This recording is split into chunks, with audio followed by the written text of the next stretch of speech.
Coucou et bienvenue dans une nouvelle vidéo, moi c'est Audrey, je suis créatrice de patron de tricot et cette vidéo sera un vlog coulisses d'une semaine de travail en tant que designer tricot.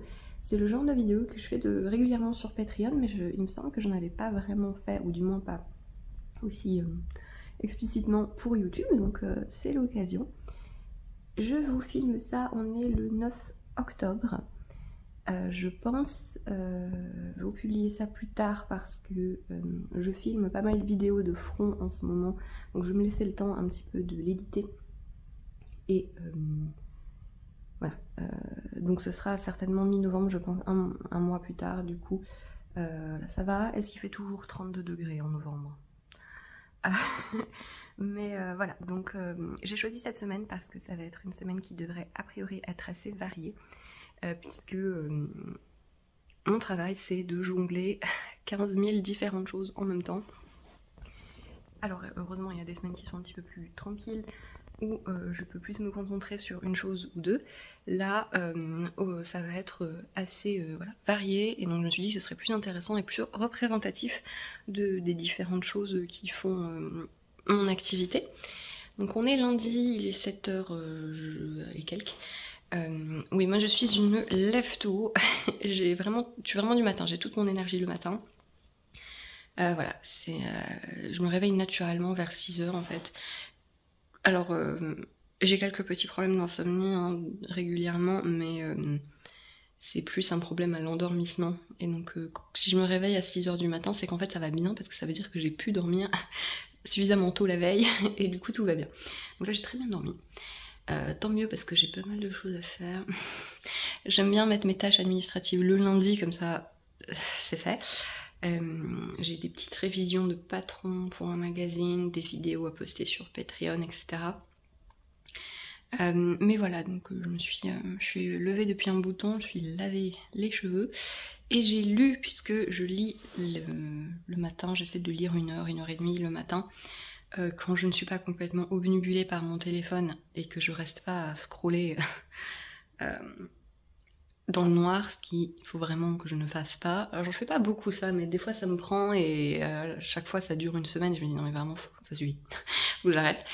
Et donc là ça va, j'ai lu, je suis en train de lire, je sais pas si ça vous intéresse, non certainement pas, mais je vais vous lire quand même, puisque oui ça va être une vidéo un petit peu chaotique, voilà, pas préparée. Je sais pas trop comment je vais vous raconter mes journées de travail. Est-ce que je vous dis le coucou le matin, puis à la fin de la journée je vous dis ce que j'ai fait, ou est-ce que je vous prends au fur et à mesure? Ça va être brouillon, donc s'il y a des divagations, c'est normal. Mais oui, je suis en train de lire... c'est Le Cœur des Dragons. Alors je le lis en anglais, donc j'essaie de prendre les traductions, mais ça a été traduit en français. Le premier livre, c'est Le Fléau des Rois. Oui, c'est des livres, oui, je les vois maintenant parce qu'ils sont tout blancs, publiés chez Orage Jeune. Les couvertures sont toutes blanches, c'est d'une tristesse abyssale. Mais j'ai vu qu'ils avaient fait des versions poche qui étaient plus jolies, avec des jolies illustrations. Mais je suis du coup au 3e livre de cette série. C'est bien, mais c'est... demandeur en concentration, parce qu'il y a un cadre narratif un peu farfelu. En fait, on lit une discussion entre deux personnes qui racontent les événements qui sont passés, et du coup les chapitres sont courts, on est constamment interrompu par les commentaires de l'un sur ce qui vient d'être dit, machin, et on passe de différentes temporalités, de différents points de vue, parce qu'il y a 15 000 personnages. En plus, il y a des systèmes des histoires de réincarnation, on comprend pas trop ce qui se passe. Donc ça demande pas mal de concentration, donc ça me plaît, mais c'est un peu difficile de rentrer dedans. Enfin, voilà, je suis au 3e livre, donc c'est bien que ça me plaît, mais je me rends compte qu'il faut vraiment que je le lise dans mon état optimal de concentration, donc c'est le matin. Voilà. Je vous prendrai au fur et à mesure de ma journée, et on verra ce que ça donne. J'espère que cette idée de vlog coulisses vous plaira. En plus j'ai pas mal de choses perso à faire, donc j'espère que j'ai peut-être finalement pas choisi la bonne semaine, mais c'est des choses qui vont être a priori vite réglées. Il faut que je cherche un dentiste pour mon compagnon. À mon avis, ça va être vite vu, c'est-à-dire que je vais appeler les dentistes, ils vont me dire non, on ne prend pas de nouveaux patients, et du coup, l'avantage c'est que ce sera vite réglé. Désavantage, c'est que on ne trouvera pas de dentiste, mais voilà. Donc sachez que en même temps que je vous parle de mon travail, il y a ça aussi qui se passe et qui fait des petites interruptions. L'avantage de travailler de chez soi, c'est que je peux faire des trucs comme ça. Je regarde si les moutons sont là. Parce que j'ai des moutons en bas de mon jardin, mais non, ils sont pas là. Il y en a peut-être tout à l'heure. Super cet angle, c'est génial. Voilà, donc bienvenue dans ce vlog. Promis, il y aura des meilleures luminosités, une meilleure tête. Mais voilà. C'est parti pour lundi.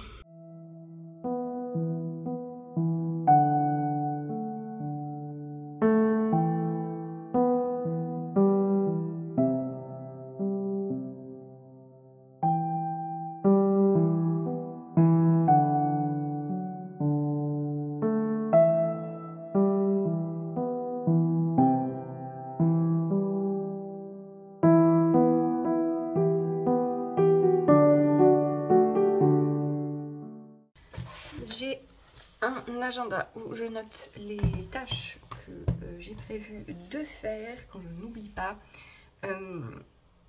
Donc les premières choses que je fais, c'est je vérifie mes tests. Donc je vérifie les forums Ravelry, je regarde si j'ai reçu des mails par rapport à des patrons qui sont en test. 75e anniversaire de France Gall, d'accord, merci Google. Une très jolie doodle, hein. Voilà.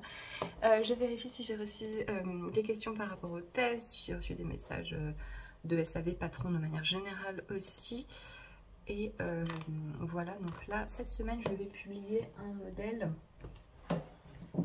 Ce gilet-ci, qui est un gilet tout en jacquard, tricoté en rond. Et du coup, on est sur la fin du test. Alors, tout le monde n'a pas tout à fait fini, mais de toute façon, j'avais besoin que du corps pour la deadline parce que j'avais que 2 mois et demi de test, ce qui n'est pas idéal, donc je ne m'attendais pas à ce que les gens finissent, mais beaucoup de testeurs ont oublié que je ne demandais pas à ce qu'ils finissent complètement.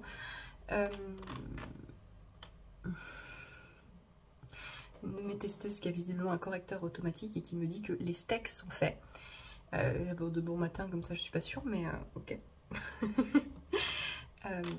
C'est vraiment très chouette les différentes versions des couleurs. Il y a quelqu'un qui l'a fait en écru et bon, ça rend vraiment bien. Au début elle était pas trop sûre, je me souviens, parce que c'est vraiment un contraste très léger par rapport au mien.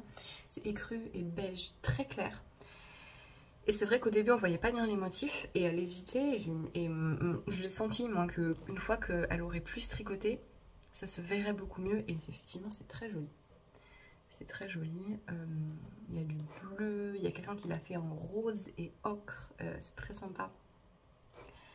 Mais voilà, donc je vérifie mes différents messages, je vérifie les messages sur Patreon également, qui a changé son interface récemment du côté créateur et maintenant il faut que je me réhabitue parce que c'est pas très instinctif de trouver les commentaires. Parce qu'avant les commentaires s'affichaient de suite dans ma barre de notification, je voyais le commentaire de la personne. Et maintenant non, maintenant il faut que j'ouvre le post, que je cherche les commentaires et que je... Voilà. Du coup je ne sais plus quel commentaire j'avais vu, quel commentaire j'avais pas vu. C'est pas super pratique je trouve, mais bon. Ça fait partie... c'est partie du job aussi, c'est de s'adapter aux aléas des changements informatiques, etc. Donc, aujourd'hui, qu'est-ce que je dois faire? Je dois publier du coup la vidéo du mois sur Patreon, qui est une vidéo d'astuces pour se faciliter la vie. Donc, il faut que j'aille récupérer la vidéo et la publier. Je vais faire mon post Instagram. Je poste pas forcément tous les jours, mais de toute façon, il faut que j'aille sur Instagram parce que j'ai peut-être des messages là aussi. Je prépare mes posts en avance, j'enregistre les textes sur mon téléphone. Pas directement en brouillon sur Instagram parce que ça arrive assez régulièrement qu'Instagram bug et supprime tout, ce qui est un plaisir. Ça va être le... Je pense que ça va être le running gag, vraiment le thème. Être designer tricot, alias se plaindre de la technologie. Je prépare mes posts la semaine d'avant sur Instagram. Et donc comme ça, le jour J, j'ai que à les poster. J'aime bien, je préfère poster le matin parce que c'est là que j'ai remarqué qu'il y a le plus de monde. Qu'est-ce que tu fais YouTube? T'es cassé. Okay. Donc, vidéo Patreon, post Instagram. Ensuite, il faut que je finalise le patron, les instructions, le PDF, disons, du modèle qui va sortir jeudi. Et donc, je vous prendrai à ce moment-là pour vous montrer en quoi ça consiste. Alors, je vais finaliser le PDF et la page Ravelry pour mon modèle qui va sortir jeudi. Donc la première chose que je vais faire, c'est faire le... J'en ai pas déjà fait un? Non. C'est faire le schéma technique que je fais à la fin du test parce que donc le schéma technique est une représentation du modèle avec les mesures, etc. Donc j'ai les mesures faites depuis longtemps puisque je les ai quand je grade. Mais le schéma technique, donc avec les flèches qui disent ça c'est la mesure A, ça c'est la mesure B, etc.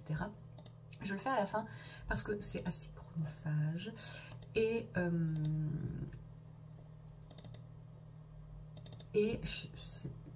je ne sais pas faire deux choses en même temps, c'est terrible. Et il arrive parfois que au cours du test, je me rends compte qu'il faille que je change quelque chose, que je change une mesure ou parfois même changer la coupe. Alors ça arrive. Le problème c'est pas changer la coupe, c'est de devoir représenter même ok, représenter, peut-être qu'il faudrait que je lise des livres en français, hein. Représenter vraiment la forme. Donc s'il y a un moment, il y a un rabat qui se fait à un tel endroit, s'il y a un ajout d'une matière à telle zone, il faut que ça soit représenté sur le schéma technique. Et du coup, ok. Et du coup, si je dois changer quelque chose au cours du test ou que tout simplement j'ai mal fait quelque chose et que les testeurs s'en rendent compte, après il faut que je recommence tout et c'est pénible. C'est pénible, c'est pas celui-là que je veux. Donc j'ai une certaine collection de schémas techniques déjà faits, basiques, et donc après je les modifie légèrement pour qu'ils correspondent à chaque... C'est pas ça, ça c'est un col V, je vais y arriver, hein. Vous savez quoi, je vais prendre ça. Hop, voilà. Donc j'essaie de trouver le basique qui se rapproche le plus de la forme de ce... Ici, voilà, je vais prendre un schéma de pull que j'avais déjà fait. J'utilise un logiciel de vectorisation qui est gratuit, qui s'appelle Inkscape, qui est très complet, vraiment qui a plein de fonctionnalités que je ne sais pas faire. Vraiment j'utilise le minimum sur ce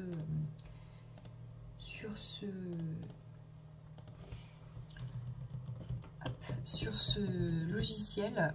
J'ai juste besoin de faire des traits et des courbes, mais on peut faire plein de choses différentes. Hop, closed cardigan, hop. Et donc je vais prendre mon patron avec les mesures que j'ai notées. Donc il y a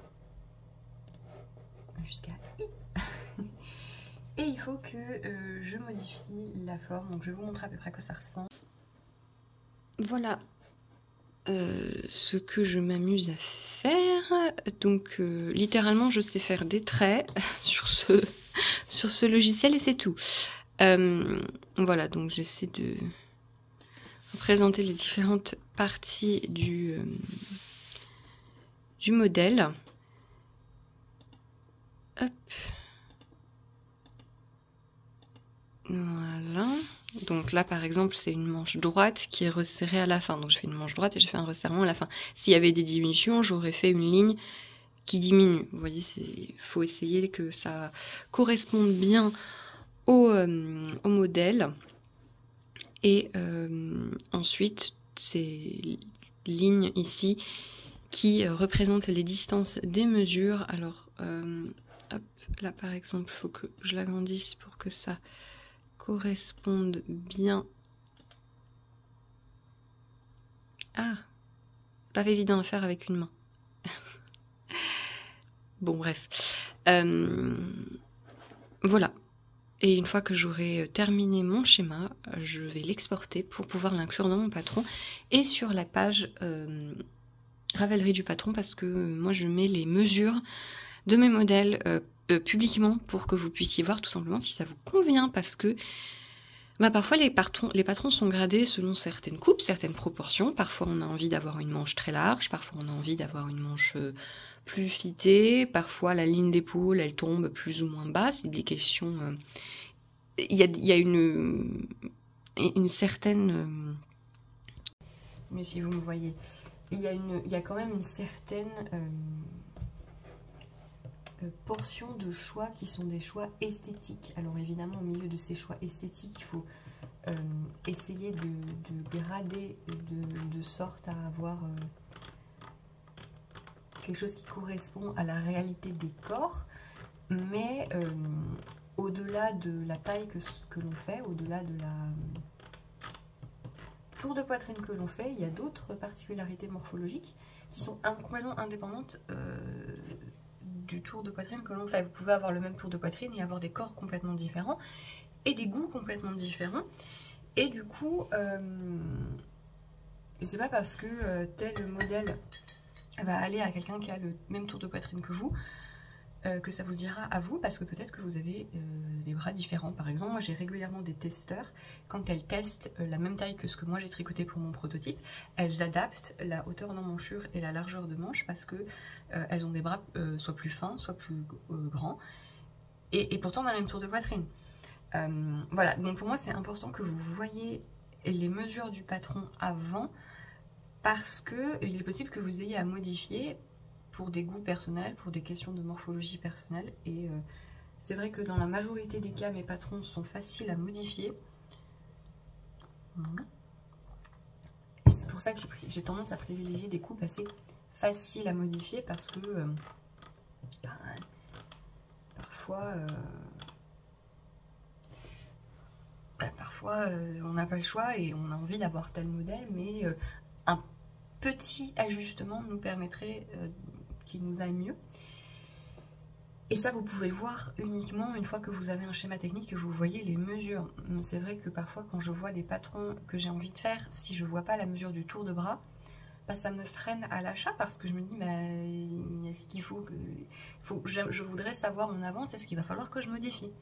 Ça me dérange pas de modifier, parce qu'encore une fois, c'est tellement individuel, les corps et les particularités des corps, que il faut apprendre à adapter en fonction de sa morphologie et de ses goûts. Il faut apprendre à adapter.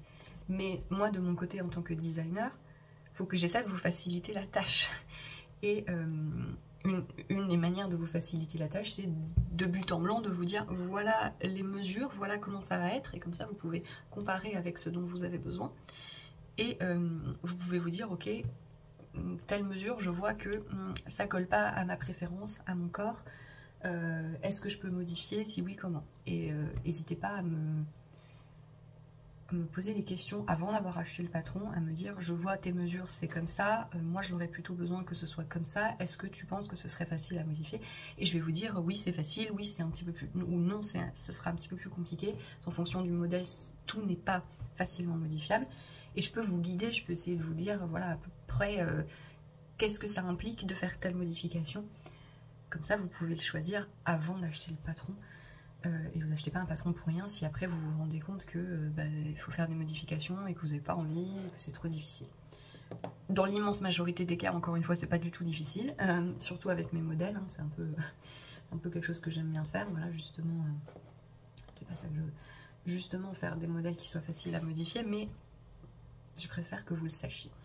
Donc ça, c'est sur les pages Ravelry, c'est les dernières photos. En fait, vous descendez toutes les photos et vous avez la photo du schéma technique et le tableau des mesures publiquement sur Ravelry et sur Payhip. vous avez un aperçu de PDF à télécharger gratuitement pour tous les modèles de vêtements, et c'est là que vous avez du coup toutes les infos, parce que Payhip limite le nombre de photos que je peux mettre. Mais en contrepartie, sur Payhip, on peut avoir un aperçu du patron, donc je mets les premières pages du patron, bah justement avec les schémas techniques, etc. Voilà pour le petit aparté. Je vais finir mon schéma parce qu'il faut que je compte. Il faut que je compte les carrés pour que mes manches soient de la même longueur.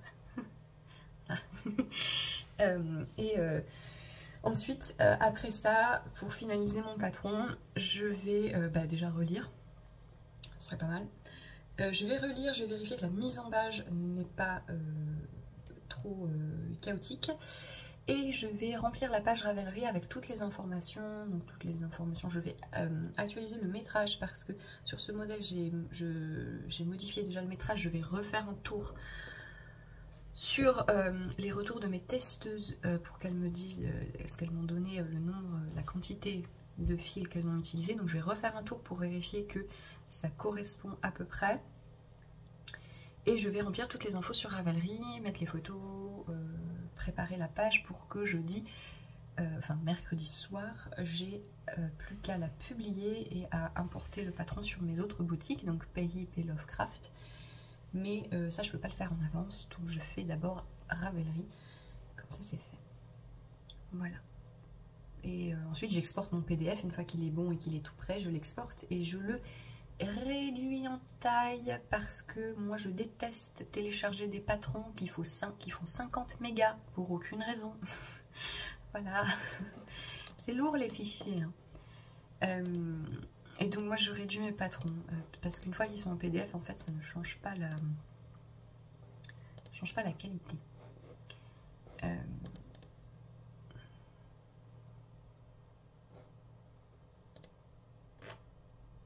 Un truc que j'aime vraiment pas, vous savez, c'est les marques qui t'ajoutent à leur newsletter alors que t'as rien demandé. Parce que forcément mon mail il est public, et vous pouvez le trouver pour mon SAV patron, et du coup des fois les gens ils m'ajoutent à leur newsletter alors que non. Pitié. Hein, ça se fait pas, c'est un petit peu illégal. Petit peu. Mais bon, c'est pas grave, je vais juste me désabonner. Voilà. Je lis. Voilà. Si vous avez une marque, ne faites pas ça. C'est pas sympa. Voilà. Pour la finalisation de ce patron, je vais aussi... Ah oui. Une fois que j'ai finalisé le PDF, je vais préparer mes stories Instagram. Pareil, puisque ça prend 1000 ans et c'est désagréable à faire parce que le format des stories sur Instagram c'est pénible parce que ça prend tout le téléphone, sauf que tout le monde a des téléphones de taille différente et du coup j'utilise une application externe pour préparer des stories, pour annoncer la sortie du modèle, etc. Donner quelques informations, donner les codes promo, tout ça.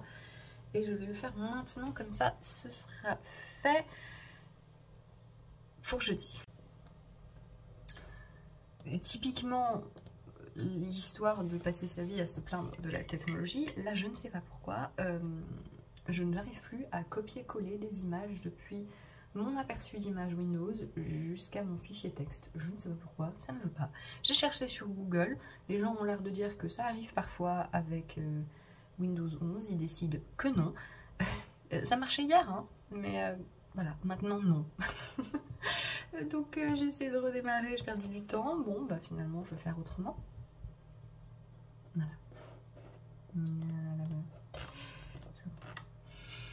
Dernière grosse tâche administrative de la journée, je dois finaliser les instructions d'un patron pour un magazine. Donc j'ai une publication dans un magazine, ce sera pour l'été prochain, l'été 2024. Donc c'est pour le magazine Pom Pom. D'ailleurs dans la semaine je devrais expédier le prototype que j'ai terminé. Alors ça dépend des magazines. Pom Pom, du moins pour moi qui expédie depuis l'Europe, je dois l'envoyer en Angleterre. Elle s'occupe de m'envoyer un coursier, de préparer l'expédition parce qu'elles ont un contrat avec, je crois que c'est DHL, pour que ça passe bien en douane, etc. et qu'il n'y ait pas de soucis parce qu'on ne veut pas que ça se perde, n'est-ce pas? Donc c'est elle qui s'occupe de ça. J'attends du coup qu'elle me donne les informations de quand est-ce que le coursier va passer, etc. Et en attendant, je vais finaliser les instructions que je vais leur envoyer dans la journée une fois que j'aurai bien tout relu. Je suis un petit peu embêtée parce que le patron est un peu long. Non pas qu'il soit compliqué, mais en fait c'est quelque chose. Il y a de l'intarsia et il y a un col-chemise, etc. Donc c'est des mises en place de tricot qui sont bêtes à faire, mais à expliquer. Du coup, c'est un peu longuet. Donc du coup, là, mon patron fait 7 pages d'instructions, hein, hors spécificité, les détails sur la laine, les tailles, etc. Ça, c'est une chose, mais les instructions elles-mêmes, elles font 7 pages. Leur limite pour Pom Pom, généralement, c'est 4 pages. Bon, je sais pas trop comment faire, puisque je peux pas réduire. J'ai déjà fait au minimum, donc quand on écrit un patron pour un magazine, si c'est un magazine qui est bien établi et bien organisé, ils ont généralement un style de formatage en fait qui nous envoie, qui nous dit en général, qui nous indique quel type d'abréviation utiliser, comment formuler certaines instructions, comment est-ce qu'on formule les répétitions, jusqu'à des détails du style là vous mettez une majuscule, là vous mettez un point, là vous faites ci ou ça, vous n'utilisez pas tel mot, etc. Vous n'utilisez pas telle abréviation, privilégiez l'anglais, puisque du coup là on travaille en anglais, privilégiez l'anglais britannique ou l'anglais américain, parce que l'orthographe n'est pas le même, voilà. Donc il faut respecter leur format. Alors moi ça me pose généralement pas trop de problèmes, puisque en particulier pour Pom Pom, mon style d'écriture personnel est très proche, puisque tout simplement quand j'ai appris à comment écrire des instructions, ben je me suis un peu basée sur des textes d'éditeurs techniques, etc., qui étaient britanniques, donc du coup ça colle avec la méthode de Pom Pom. Mais il y a des petits détails, hein, du style, eux ils utilisent le terme cast off et pas bind off. Voilà, il faut mettre les majuscules à certains endroits, il faut que je fasse bien attention à la façon dont je formule les répétitions, etc. Et le patron est un peu plus synthétisé que ce que moi j'écris, c'est-à-dire j'élimine un peu toutes les fioritures de confort qui aident les débutants dans mes patrons individuels, mais là dans un magazine c'est pas pertinent. Il faut aller un peu à l'essentiel, parce que c'est imprimé, donc il y a un problème de page. Mais là je suis déjà au minimum, c'est-à-dire que j'ai bien respecté les indications du magazine, et c'est quand même un peu long. Mais en fait c'est idiot, parce que je pense que c'est une question de... J'ai des rangs en fait où il y a un mot qui fait que ça ajoute une ligne, et j'en ai plein partout comme ça. C'est-à-dire j'ai un mot qui va à la ligne. Donc je pense que elles, quand elles mettront le patron au format du magazine, ça fonctionnera mieux. Ce qui se passe quand on envoie les instructions d'un patron pour un magazine, c'est ensuite ils font évidemment une édition technique, donc avec quelqu'un qui va faire tous les calculs, qui va vérifier toute la formulation, etc. Et si elle a des questions, etc., on va, je dis elle parce que je sais qui c'est, du coup j'ai déjà travaillé avec elle, elle va me contacter pour clarifier certaines choses. S'il y a des modifications à faire qui demandent trop de temps, ça va être à moi de les faire aussi. Un truc du style, j'ai utilisé le mauvais mot, voilà, et elle préfère utiliser un autre mot, il est plein de fois dans le patron, donc elle va me dire est-ce que tu peux remplacer par le bon mot, etc., ce genre de choses. Parce que si elle doit passer trop de temps sur le patron, elle va dépasser le nombre d'heures allouées pour l'édition technique. Il y a un budget pour l'édition technique. Pom Pom a décidé, voilà, c'est des modèles de vêtements, là en l'occurrence c'est un t-shirt, c'est un modèle de t-shirt, l'édition technique ça va prendre, je sais pas, 3 heures. Voilà. Et si elle dépasse ça, après il y a un problème de budget, et il est possible que ça me retombe dessus, en fait, puisque c'est moi qui n'aurais pas bien fait mon travail. Donc il faut que je fasse bien attention. Toutes les petites fioritures du style entre le nombre et centimètres, on met pas d'espace. Voilà, on utilise le terme, tel terme, on utilise l'anglais britannique. Voilà, c'est des choses comme ça. Il faut que je fasse bien attention. Le camion poubelle. Donc je suis en train de finaliser ça et de voir est-ce que je peux réduire, mais je ne pense pas. Voilà, prochaine activité. J'ai été super mauvaise langue. J'ai juste eu à appeler 3 dentistes avant d'en trouver un qui accepte de voir mon compagnon. C'est super. Enfin c'est super, on verra. J'ai reçu un colis, je voulais vous le montrer parce que c'est de la laine. C'est un cône de boucle laine. C'est une qualité que je connais peu de, c'est la Roussin Alpaga, la version DK. En fait j'avais un petit peloton en échantillon mais j'ai pas vraiment encore tricoté avec. Coloris cœur de pigeon. C'est pour faire un projet perso, un pull à torsade sur lequel j'ai craqué, qui est tricoté dans ce fil. On l'a envoyé en cône du coup, ça va être bien pratique. Voilà.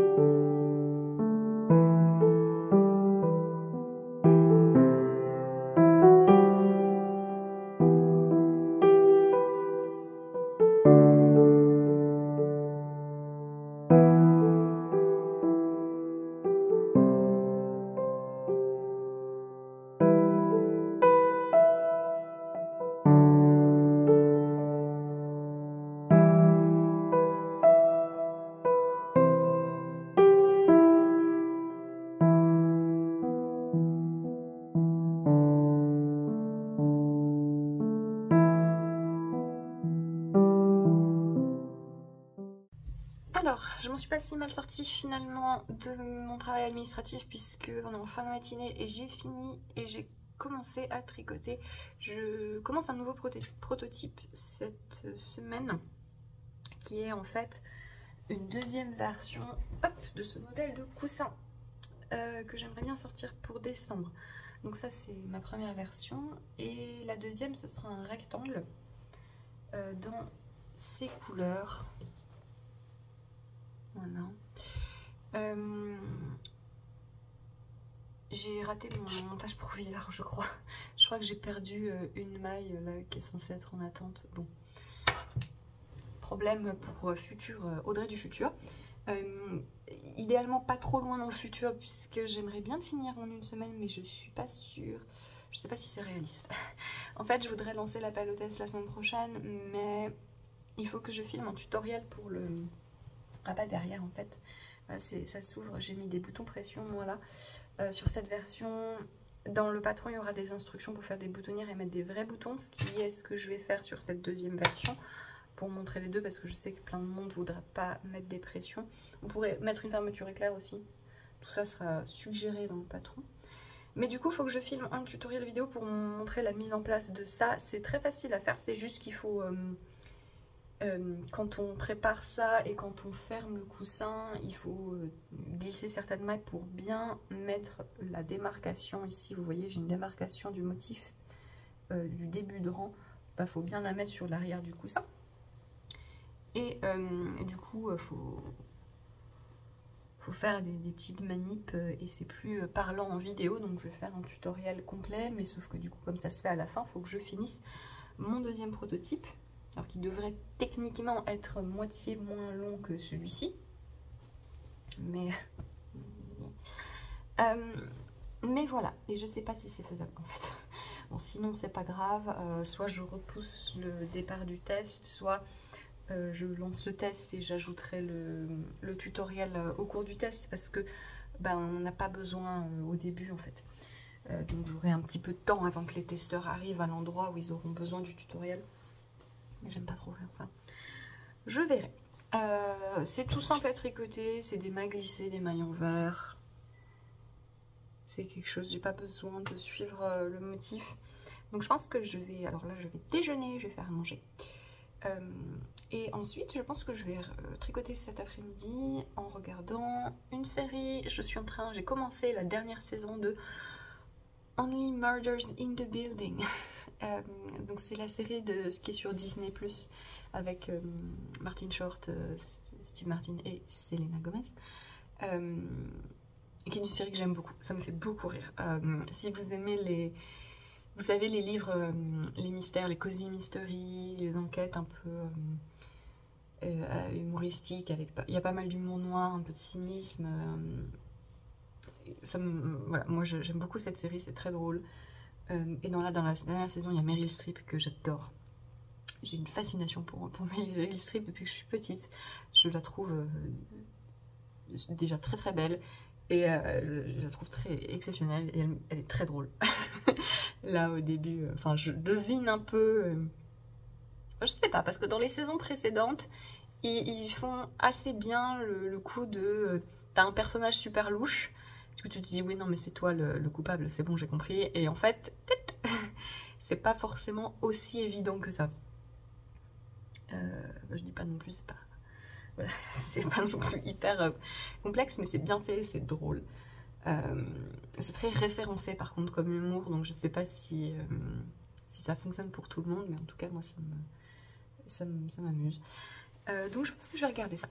Voilà, le programme du reste de la journée, tricot, prototype, série, et comme tous les jours, de temps en temps, je fais un tour sur les forums pour mes testeurs, je vérifie mes réseaux, voir si j'ai pas eu un message, une question ou quoi que ce soit, pour répondre de manière rapide, si jamais quelqu'un a besoin d'aide, quelle qu'elle soit. Mais voilà, pour le programme de la journée.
Le programme du jour, ça va être d'abord de filmer un podcast, notamment pour présenter la sortie du gilet. Voilà, donc je prépare pas des masses mes podcasts. Ah bon? C'est surprenant, je pense que vous vous en doutiez pas du tout. Mais je me rafraîchis quand même, je relis un peu quand même les descriptions techniques, surtout que là par exemple ça fait plus de 3 mois que j'ai fini de tricoter mon prototype. Alors évidemment j'avais l'œil sur le patron tout au long du test, mais alors sur ce modèle-ci il y a eu quasiment pas de révision, alors des coquilles etc, mais pas de reformulation, j'ai pas dû repenser la construction, comment expliquer les choses, tout ça, donc j'ai besoin de me rafraîchir sur des détails pour présenter ça en podcast. Et voilà. Je vais filmer uniquement un podcast en français parce que j'ai un peu envie de repenser la façon dont je fais des vidéos. J'ai envie d'essayer différents types de vidéos, comme ce vlog. Et en ce moment, c'est vrai que j'ai un peu besoin de alléger ma charge de travail. YouTube, c'est très chronophage de faire des vidéos et ça fait très longtemps que je fais exactement la même chose et ça me plaît moins et j'avais envie de me dégager du temps pour essayer de nouvelles choses sur YouTube et du coup, je vais faire une pause sur les podcasts en anglais. Je verrai comment je fais. Au tout début de ma chaîne, j'avais une audience principalement anglophone et j'ai fait des podcasts que en anglais pendant très longtemps et maintenant c'est un peu voilà, mon audience a basculé et est maintenant principalement francophone, donc voilà, j'essaie un peu de pas faire trop de choses qui n'ont pas de sens, de pas me charger de travail si au bout il n'y a pas c'est pas forcément nécessaire en fait. Voilà, donc ça me permet aussi notamment d'essayer d'exporter mes vidéos dans une meilleure qualité. C'est très long. Mon ordinateur, là par exemple, vous voyez mon ordinateur, je l'ai juste allumé. Je sais pas si vous l'entendez, je sais pas pourquoi. Il se passe rien, je te demande rien, donc je sais pas pourquoi tu fais un tel boucan. Voilà, il commence à être un petit peu vieux. Et du coup, exporter les vidéos, c'est long. Ça prend environ 2 fois le temps de la vidéo. Donc par exemple, si le podcast fait 1 heure, ça va prendre 2 heures d'exporter la vidéo dans une qualité correcte. Et ça, c'est si je ne fais rien d'autre sur l'ordinateur. Donc je ne peux pas travailler en même temps. Voilà, donc là, je me suis à peu près arrangée de sorte à ce que, une fois que j'aurai lancé l'édition du podcast, je vais pouvoir juste tricoter en regardant, je pense que j'ai regardé, j'ai des vlogtober et des podcasts à rattraper. Du coup, il faut que je les regarde sur la télé et pas sur mon ordinateur parce que mon ordinateur il doit faire que exporter la vidéo, sinon ça va prendre toute la journée. Voilà, que dire de plus? Oui, il va faire chaud. Et les projets que je dois présenter, c'est des gros vêtements en déca, donc je sais pas trop comment je vais faire. Je pense que je vais rester en t-shirt et que je vais mettre le gilet temporairement. Voilà. Mais j'ai pas mal d'autres projets à présenter, donc je suis en train de rassembler tous mes sacs à projets pour filmer le podcast. Voilà, je vous retrouve après pour vous parler un petit peu de comment ça se passe, l'édition et tout le patatras. Je viens de finir de tourner le podcast, il est 11h moins 20, ça m'a pris beaucoup plus longtemps. Je pense que la vidéo va être super longue. Mais voilà, le chaos. Donc je vais m'amuser à éditer la vidéo. Je passe pas beaucoup de temps à éditer, c'est-à-dire que j'édite pas quand je fais quand je regarde dans le vide, quand je me répète. Voilà. Typiquement. Terrible. J'aime bien... Oh, mais c'est pas possible. J'aime bien regarder les vidéos plus discussion, sans trop d'édition. Donc c'est aussi une bonne excuse pour avoir quelque chose qui s'édite plus facilement. Mais il faut quand même que j'arrange le son, que je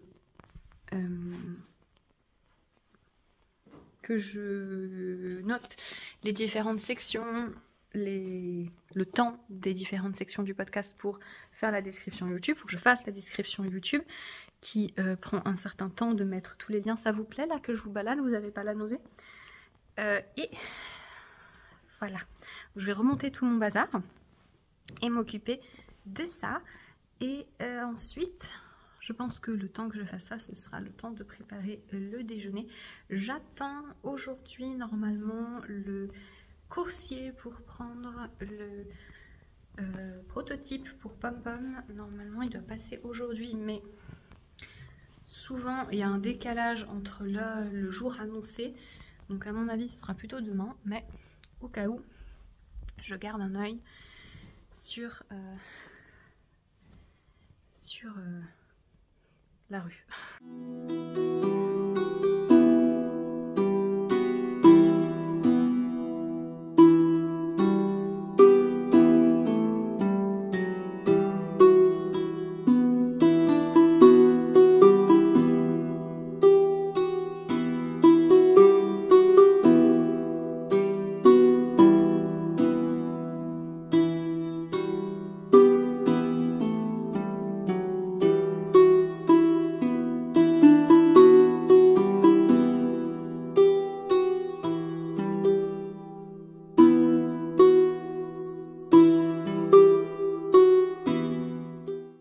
Coucou, il est 17h, j'ai enfin fini de de préparer la vidéo, le podcast et tout ça. Enfin, YouTube a pas tout à fait fini de faire le traitement pour que la vidéo soit en Ultra HD, mais ça il le fait tout seul. Non, le podcast est long, j'ai blablaté. Mais oui, plein de petites choses. Le coursier est bien passé pour prendre le prototype pour Pom Pom. Alors, il m'a dit qu'il n'avait pas besoin de la facture papier parce qu'elle était déjà transmise électroniquement. Donc j'espère que c'est bon. Et j'ai envoyé le patron à Pom Pom hier, donc là, il faut juste que je leur confirme que le prototype est bien en route.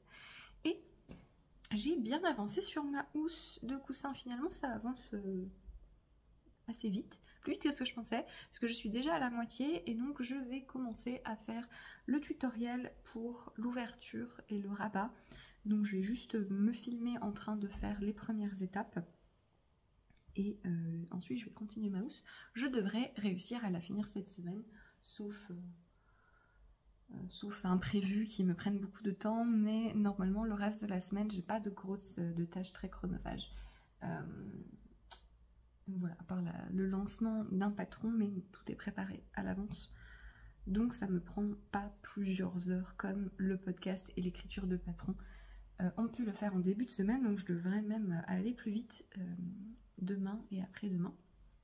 Voilà, après je vais filmer mon tutoriel et je vais m'arrêter pour aujourd'hui. Je m'arrête de travailler généralement vers 18h. Bon, j'arrête de travailler sur mes prototypes vers 18h.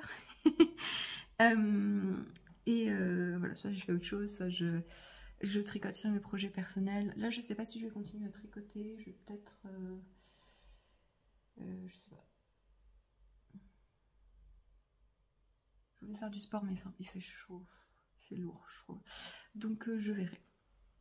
Peut-être que je vais filer un peu. Mais il faudrait que je huile mon rouet avant de filer. Et j'ai un peu la flemme. Donc, je pense que j'aurai peut-être ça ce week-end. Et que ce soir je vais... Les moutons. Il nous reste des bouts de... Je pense que je vous ai filmé le fond du jardin. En fait, le grillage donc qu'avaient les anciens locataires, ce sont des bouts de plastique gris. Et c'est une très mauvaise idée parce que ici il y a énormément de vent et donc c'est super fragile et donc c'est complètement détruit. Et en plus, comme il y a des petits altéas, enfin petits non, ils sont plus gros, ils sont grands, les altéas, des grands altéas, juste derrière, il y a des petites feuilles vertes. Et du coup, les moutons, qu'est-ce qu'ils font?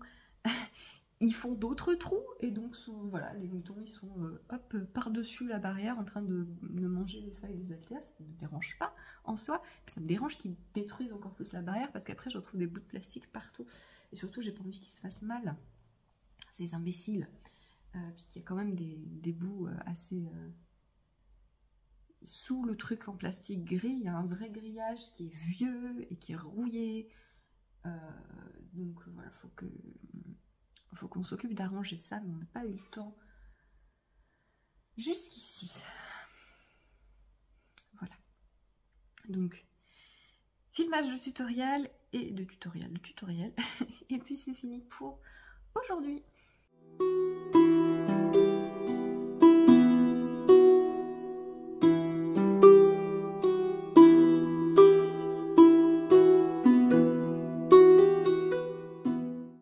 Mercredi matin, je fais une révision encore une fois du patron qui va sortir donc demain, du patron du Julien Jacquard. Donc je mettrai en ligne le patron ce soir, le temps que tous les liens se mettent à jour, etc.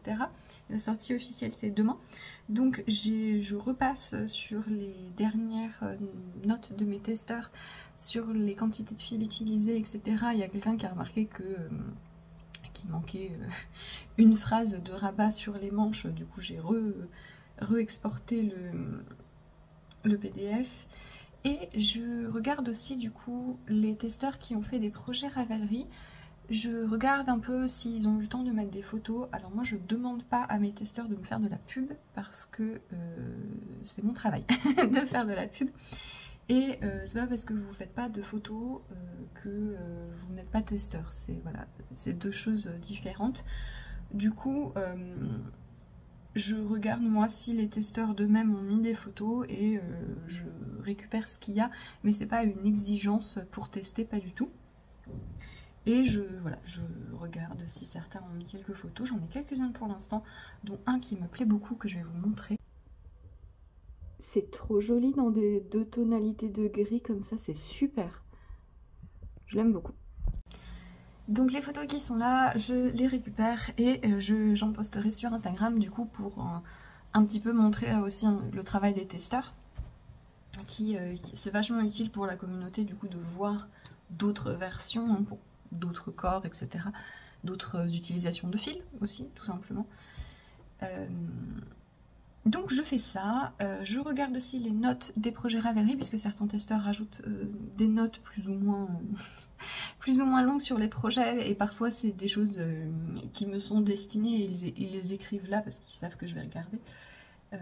Par exemple, je vois que Sotricot, donc qui a testé ce modèle, qui a tricoté une version pour son compagnon, je crois que c'est son compagnon, elle me disait qu'elle avait tourné un vlog, alors j'ai pas eu le temps de le regarder mais je l'ai mentionné dans mon podcast.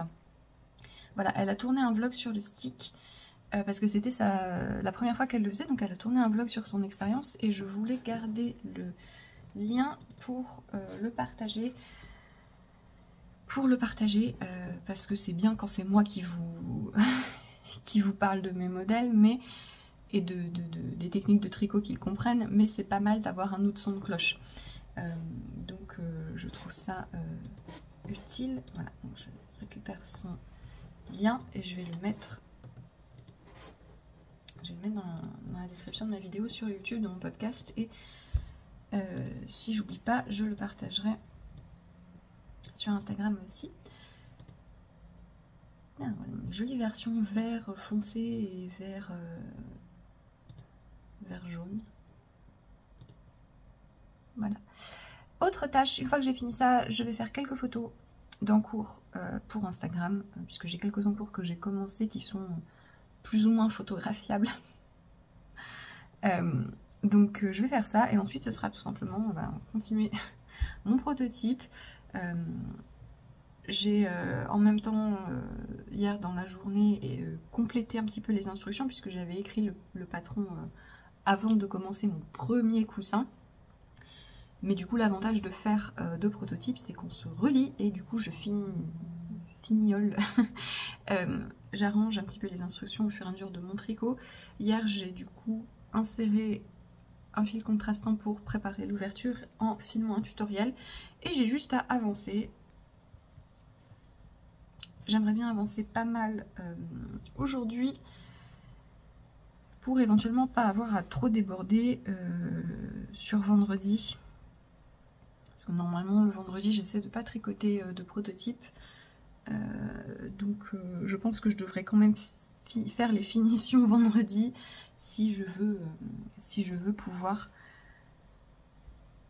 finir le patron la semaine prochaine et commencer le test. Mais voilà, pour la petite tâche du mercredi, le reste de la journée va être assez monotone. Donc je sais pas dans quelle mesure je viendrai vous parler, sauf s'il se passe des choses, ça arrive parfois que je reçoive des informations qui pourraient être intéressantes. Donc voilà. Oui, ben, je suis mon prototype pour Pom Pom. Alors, il l'a pris hier après-midi et il est déjà en Angleterre. Mais il n'est pas au bon endroit. Voilà. Donc ça fait plaisir de lire sur un suivi. C'est au mauvais endroit, mais t'inquiète, on le redirige. Okay. Mais je suis très surprise de la rapidité de cette expédition.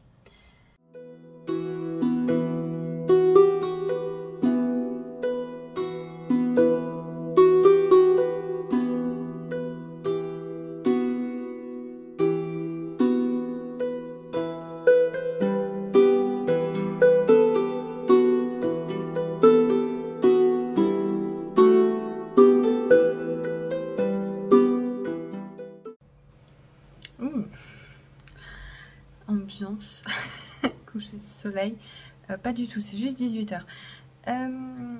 J'ai un peu traîné cet après-midi. Non, en fait, bah tiens, je voulais vous dire, j'ai eu... en fait, elle m'avait écrit la semaine dernière, quelqu'un qui tricotait un de mes modèles, le châle et Dola, et qui était un peu perplexe sur une section parce qu'elle avait la couleur, c'est un châle qui a plusieurs couleurs, et elle avait la couleur au mauvais endroit, et ne prenez pas trop sa question. Donc j'ai essayé de lui reformuler de lui décrire spécifiquement la section sur laquelle elle était pour essayer de comprendre quel était son problème. Et du coup elle m'a répondu qu'elle a trouvé ce qu'elle avait fait. En fait elle n'avait pas coupé le fil à un autre endroit. Et du coup typiquement dans ce genre de cas, il n'y a pas d'erreur dans le patron ou quoi, c'est pas une erreur qui est signalée, mais je passe quand même le temps je prends quand même le temps de bien relire mon patron pour vérifier. Bah là par exemple il fallait que je vérifie, ah mais est-ce que j'ai bien écrit qu'il fallait couper le fil? Voilà, des choses comme ça. Parfois quand vous avez des questions, quand vous avez besoin de clarification sur un modèle, c'est pas parce que il n'y a pas d'erreur que ça n'entraîne pas de mon côté une vérification sur le patron. J'ai beaucoup de modèles publiés et du coup ça fait que je les connais pas par cœur. Et c'est important pour moi de vérifier, même quand il n'y a pas d'erreur mathématique ou quoi que ce soit, de vérifier que ce qui vous a apporté confusion, ben ça vient pas forcément du patron. Parfois il y a besoin de reformuler aussi, et du coup c'est dans ce cas de figure que ça arrive,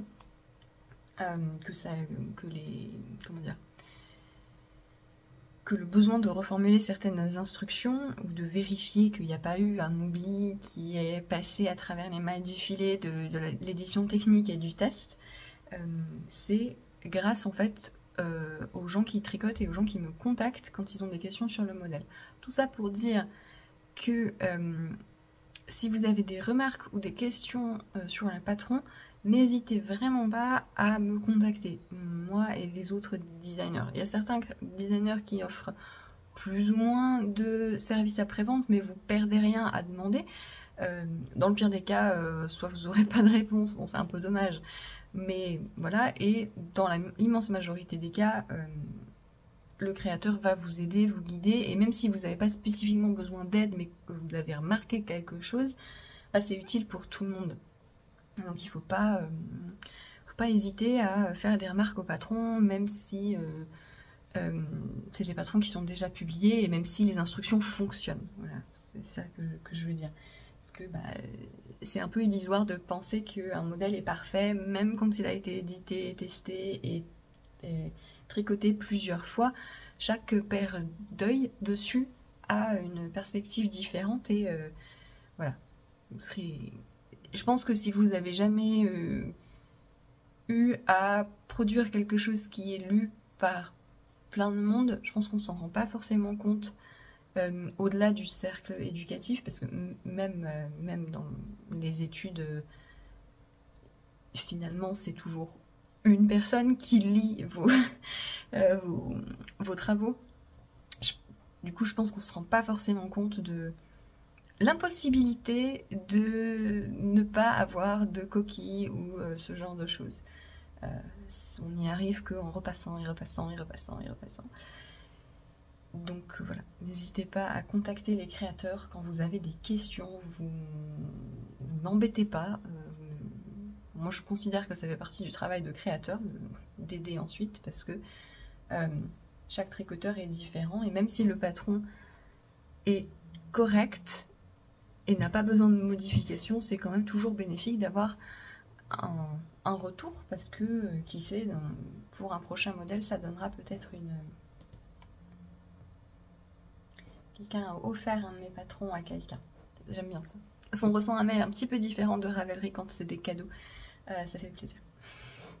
C'est une de mes testeuses en plus, souvent. Enfin, je reconnais son nom, qui a offert un de mes patrons à quelqu'un d'autre. Ça fait plaisir. Oui, parce qu'à chaque fois qu'on a une vente sur Ravelry, on reçoit un mail.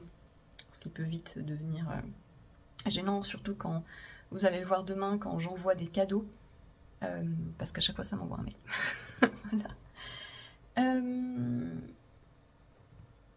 Hop, hop, hop. Là. Oui, mais... C'est marrant, je sais pas pourquoi tout le monde m'envoie des mails à ce moment-là.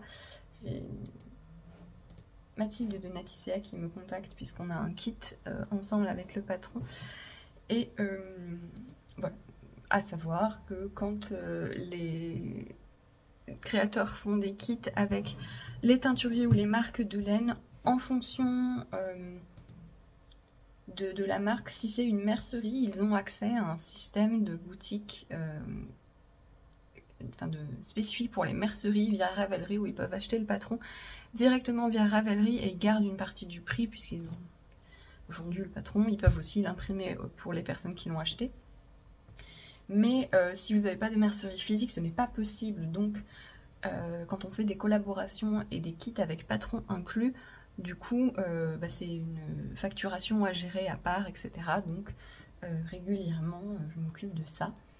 Donc je lui répondrai tout à l'heure, puisque là je dois mettre en ligne mon nouveau modèle qui sort. Et en plus, alors j'ai vraiment choisi le jour. Donc je répète, parce que vous allez voir ça beaucoup plus tard, nous sommes le 11 octobre. Je sais que demain il y a un patron de Nadia Crétin-Nation qui sort. Je vais le tricoter d'ailleurs parce que je le trouve très sympa. Il y a Rory Locatelli aussi qui sort un patron. Et il y a une troisième personne.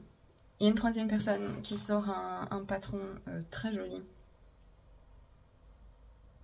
Non, c'est pas Sarah Nordon puisqu'il est déjà sorti. Il y a quelqu'un d'autre qui sort un modèle demain. Donc ça va être...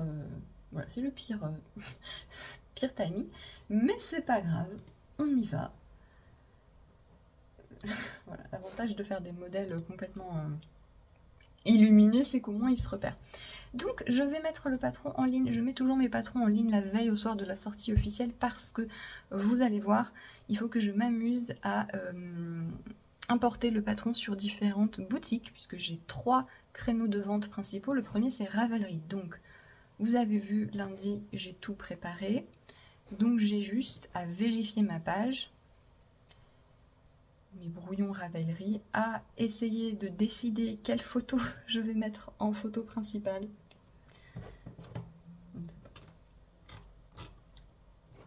Je vais laisser celle-là, on verra si ça fonctionne ou pas. Voilà, donc je vérifie juste que j'ai bien mis toutes les informations, que j'ai bien mis le schéma technique et les mesures, etc. Que j'ai rien oublié. Oui. La patte de boutonnage, tout ça, oui. Détail pour les gilets. Moi, j'aime bien quand c'est un gilet fermé, inclure la patte de boutonnage dans le tour de poitrine. Parce que, c'est un gilet fermé, donc je pars du principe que les gens vont vouloir le fermer, éventuellement. Et du coup, ça compte comme tour de poitrine. Alors que, par exemple, un gilet ouvert, j'ai tendance à pas inclure la patte de boutonnage, parce que de toute façon, le gilet, soit il y a un trou, soit il s'enveloppe, et du coup je préfère considérer la patte de boutonnage à part dans ce cas-là, pas de pas de boutonnage du coup parce qu'il n'y a pas de bouton, l'encolure, à part dans ce cas-là parce que c'est une finition qui peut varier et qui détermine pas vraiment la circonférence en fonction de à quel point vous enveloppez le gilet. Mais comme là c'est bien un gilet fermé, j'ai bien noté qu'il y avait 5 cm de patte de boutonnage, oui. Et donc je publie mon patron sur Ravelry, et alors là c'est le jeu de ne rien oublier. C'est une très mauvaise idée de faire ça en vous parlant parce que je vais forcément oublier des choses. Donc je télécharge les PDF du patron sur Ravelry, donc je mets une version anglaise, une version française. Alors ça dépend, des fois Ravelry fait des mises à jour. Il y a quelque temps, il y avait un menu déroulant. Quand vous achetez un patron et qu'il est dans votre bibliothèque Ravelry, vous avez un menu déroulant qui vous permettait de choisir les langues. Mais Ravelry détecte tout seul la langue du patron. Et du coup, parfois, ça marche pas très bien.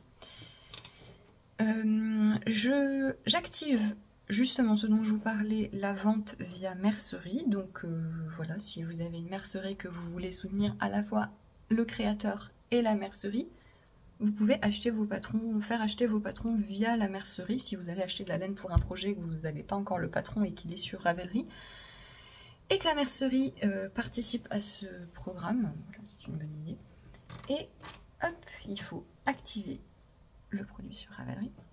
J'en profite pour dire que si vous êtes, si vous voulez mettre des patrons en vente sur Ravelry, ou si vous avez des questions, alors je suis pas, je me place pas en, en professeur, tout ça, mais juste ça fait longtemps que je fais ça et je pense que je suis passée par toutes les étapes de mais comment est-ce qu'on peut faire ça. Voilà, il y a pas mal de choses qui sont pas forcément évidentes sur la façon dont fonctionne Ravelry et la vente de patrons de manière générale, donc n'hésitez pas à demander de l'aide. Moi je suis contente toujours d'aider les autres créateurs si jamais vous débutez et que vous savez pas comment faire un truc. Typiquement un truc qui revient souvent, c'est si vous avez publié un patron dans un magazine, comment on fait après pour récupérer les droits. Ça c'est un peu... Enfin pour récupérer les droits, pour récupérer la maîtrise de la page Ravelry, c'est toujours un peu compliqué, ce genre de choses. J'active la promotion de sortie. Moi je fais 15% sur le patron les premiers jours de sortie. On va pas se mentir, ça change, oui, c'est la technique capitaliste. Regarde, achète le patron maintenant tout de suite. Voilà, c'est une manière de remercier les gens qui, s'ils savent qu'ils vont tricoter le patron, le prennent pendant les jours de sortie, parce que les jours de sortie d'un patron, vraiment, genre la première semaine, c'est assez crucial dans la visibilité globale du patron. La majorité des ventes d'un patron se fait dans le premier mois, voire la première semaine. Et si un patron flop dès le début, il va pas reprendre après. Alors que si un patron fonctionne bien dès le début, il va se vendre régulièrement ensuite. Et du coup, c'est vrai que je mets en place cette promotion parce que ça m'aide beaucoup si les gens qui ont prévu d'acheter le patron, voilà, bah, l'achètent plus près de la sortie plutôt que un mois plus tard. Voilà, c'est... Voilà. Les aléas de devoir monétiser quelque chose de créatif, etc. Voilà, bon, c'est comme ça. Donc ça marche, moins 15%, j'ai mis le bon code, oui, parce que ça aussi, hein, des fois, j'écris pas bien le code promo, et donc c'est un plaisir. Ok, donc normalement, le patron est actif sur Ravelry, ainsi que la promotion. Je prends le lien et je le mets dans la collection correspondante sur Ravelry. Si vous ne savez pas, chaque designer sur Ravelry peut créer des collections avec les différents types de patrons. Donc moi par exemple j'ai une collection. En fait on peut faire ce qu'on veut. Donc parfois ça arrive que certains créateurs fassent des collections je fais des promos sur ces modèles là, etc. Moi, j'ai une collection vêtements, une collection accessoires, etc. Et j'ai une collection mes patrons gratuits aussi. Donc ça s'appelle Bundles sur Ravelry. Voilà. Donc, Ravelry, a priori, ça fonctionne. C'est actif. Maintenant, je mets aussi mon patron sur Payhip. Et donc, il y a un petit système un peu particulier sur Payhip pour que les gens reçoivent bien les mises à jour. Donc, il faut que je copie toutes mes infos. Voilà. Donc, c'est... Hop. Je vais y arriver. Oui. Compliqué de faire des copier-coller. Hein. C'est technique. Voilà. Je copie tout simplement les infos du patron. Et donc, comme je vous le disais, Payhip ne permet pas de mettre beaucoup de photos, mais par contre, il y a une fonctionnalité aperçue. Donc, je peux mettre en ligne un fichier avec le début du patron et toutes les informations techniques. Donc lundi, j'ai aussi préparé ce fichier séparément. Et je modifie juste l'endroit dans les notes du patron pour faire référence à ce fichier. Hop. Oula. Oui.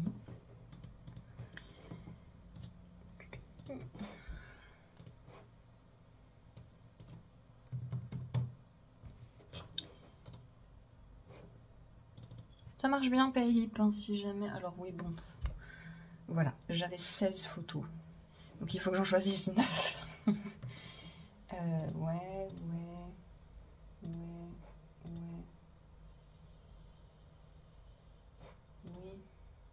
1, 2, 3, 4, 5, 6, 7, 8 et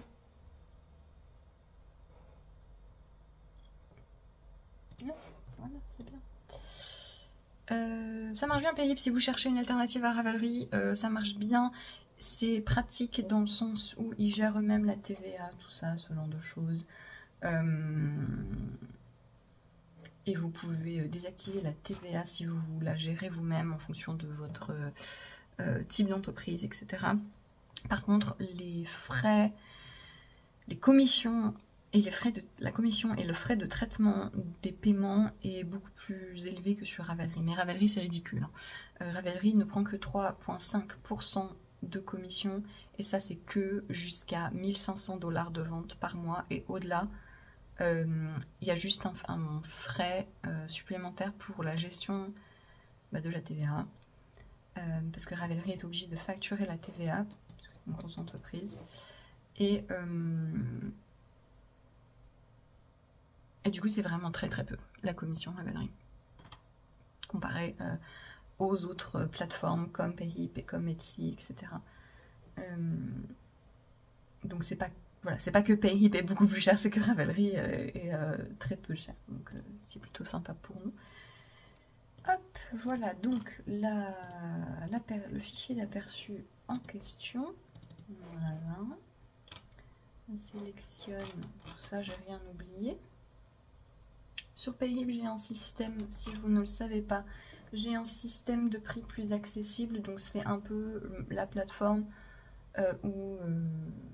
pour rendre plus accessible mes patrons, parce que je sais que c'est la galère. Et que tout le monde n'a pas les moyens de payer les patrons au prix juste. Et que c'est de plus en plus la galère pour tout le monde. Et du coup, sur Payhip, mes patrons sont en permanence 20% moins chers tout le temps. C'est un prix qui est modifiable. Donc si à l'inverse, vous avez les moyens et que vous souhaitez me soutenir, vous pouvez modifier le prix et payer davantage. Mais voilà, le principe, c'est d'avoir une plateforme plus accessible. Et si vous voulez que je vous mette le patron quand même, si vous achetez le patron sur Payhip, mais que vous voulez quand même qu'il soit sur votre bibliothèque Ravelry, vous pouvez me demander et je vous l'enverrai. Il n'y a pas de souci. Il n'y a pas de souci. Voilà, donc il faut que j'ai bien fait attention à mettre le bon prix. Ok, donc normalement Payhip c'est bon. Dernière plateforme, c'est Lovecraft. Lovecraft qui d'ailleurs est une boutique de laine qu'il y a des marques qu'on ne trouve pas forcément facilement en Europe continentale. Alors ils expédient depuis l'Angleterre, donc la douane. Mais ils ont pas mal de... Ils ont une plus grande gamme cascade, etc. Voilà, il y a des fils qu'on ne trouve pas forcément ici. Et ils permettent aussi de vendre leur patron, et très pratique pour moi, ils n'utilisent pas forcément PayPal. Ils permettent de payer directement en carte bleue. Il y a certaines personnes qui ne peuvent pas passer. Alors on peut payer via PayPal sans... you can move around, it's okay. Vous pouvez payer via PayPal sans forcément avoir de compte PayPal. Mais en fonction du pays, du designer, parfois il y a des restrictions. Et ça c'est la faute de PayPal et on n'y peut rien. Voilà. PayPal, ils ont parfois des trucs du style... il y a quelque temps, une créatrice d'origine iranienne avait fait une collection de colle en jacquard inspirée de motifs traditionnels persans, et comme dans le nom de sa collection il y avait Perse et que PayPal avait décidé que l'Iran c'était pas bien, ils avaient bloqué tous les paiements et du coup elle pouvait plus recevoir d'achat sur ce produit là parce qu'il y avait le mot Perse dedans. Voilà, donc des fois PayPal un peu compliqué. Et du coup, si les gens veulent acheter des patrons mais qui n'arrivent pas à passer via PayPal, ou qui ne veulent pas tout simplement, il y a Lovecraft. Alors, c'est pas forcément un format idéal parce que les patrons sont importés depuis Ravelry et les deux PDF, donc le PDF anglais et le PDF français, sont combinés. Ça marche pas toujours. Ça marche pas toujours, je suis très limitée en termes de nombre de caractères sur la description du patron. Voilà. Et du coup, je peux pas mettre toutes les infos. Alors, j'avoue que mes notes de patron sont peut-être un peu longues.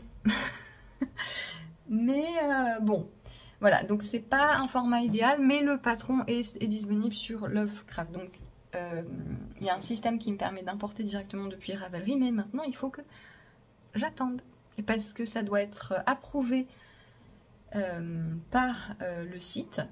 Ensuite, moi, il faut que je finalise la page du patron, donc que j'ajoute des détails sur le type de fil utilisé, etc., sur les tailles disponibles, parce qu'ils ont un système avec différentes cases, etc. Et une fois que j'aurai fait ça, il faut encore que j'attende qu'ils approuvent le patron pour qu'ils le publient définitivement. Et ça prend le temps qu'ils veulent. Parfois c'est fait dans la soirée, parfois ça prend une semaine. Et donc c'est pour ça que c'est rare quand même que ça prenne une semaine, mais là ce sera pas fait, je pense, avant demain matin, parce que je vais pas le finaliser ce soir, même si ils me répondent tout de suite, ce qui sera pas le cas. C'est pour ça que je mets les patrons en ligne la veille, dans l'espoir que au moment où le patron est officiellement sorti, il soit bien disponible aussi sur Lovecraft pour les gens qui veulent payer en carte bleue. Voilà. J'ai pas fini. J'ai pas fini, puisqu'il faut que je mette les liens du patron sur mon arbre à liens qui est sur Instagram. Même si maintenant, génie d'Instagram depuis quelques temps, on peut mettre plusieurs liens sur le profil, ça se présente quand même de manière pas super pratique. Donc j'utilise quand même toujours un arbre à liens. Un arbre à liens, c'est juste un site avec plein d'autres liens. Donc quand vous avez des réseaux sociaux où vous pouvez mettre qu'un seul lien dans votre profil, vous cliquez. Voilà, l'idée c'est que vous avez un seul lien, vous cliquez dessus et ensuite vous avez tous les liens. Donc toutes les boutiques, les chaînes YouTube, les machins, etc. Voilà. Donc je mets les liens du gilet avec le détail de la promo, etc. Pour que ce soit visible sur mes réseaux sociaux. Et ensuite je fais pareil sur la description du podcast que j'ai enregistré hier pour YouTube. Maintenant que le patron est en ligne, je peux ajouter les liens que je n'avais pas auparavant. Voilà. Et ça va être bon. Je vais mettre en ligne le podcast ce soir. J'aime bien le mettre le soir, je sais pas, j'ai l'impression que ça plaît aussi, que les gens ont tendance à regarder alors soit tôt le matin, soit le soir. Donc comme je connais beaucoup de monde qui poste des vidéos le matin, je me dis bah je vais mettre le soir, comme ça fait ça surcharge pas une tranche horaire. Et une fois que j'aurai fait ça, ce sera bon. Je pense n'avoir rien oublié. Je suis perturbée vu que je vous explique en même temps ce que je fais. Mais je pense que c'est bon. Je relis ma description YouTube pour vérifier justement que je n'ai oublié aucun lien. Voilà, j'ai mis le lien dont je vous parlais tout à l'heure vers le vlog de Sautricot pour ces sticks que du coup j'ai gardé. Parce que j'avais pas eu le temps jusqu'ici. Voilà. Normalement c'est bon. Oui. Ok, ben c'est tout je pense pour aujourd'hui. Je vais laisser mijoter la publication du patron. Et demain matin, je vous prendrai pour le déroulé de la sortie, les étapes que je fais pour finaliser le test.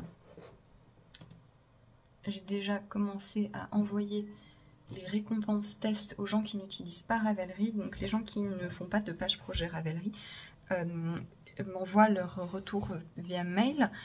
Et je leur envoie comme ça le patron finalisé, et les gens qui testent pour moi ont un autre patron au choix offert dans mes boutiques de patrons. Et du coup j'en ai fait pour 2 personnes cet après-midi qui m'avaient contacté. Et demain matin je ferai ça pour toutes les personnes qui ont fait une page projet Ravelry, puisque je peux faire tout ça d'un coup le matin de la sortie. Voilà pour mercredi. On croise les doigts pour que mon patron plaise un petit peu, je ne sais pas, on verra. Moi j'attends le patron de Nadia, parce que j'ai très envie de me le tricoter, c'est son pull, comment il s'appelle, Home Before Dark, qu'elle sort demain aussi. C'est un pull à rayures assez simple, mais j'aime bien le fait qu'il y ait des rayures sur les côtes. Voilà.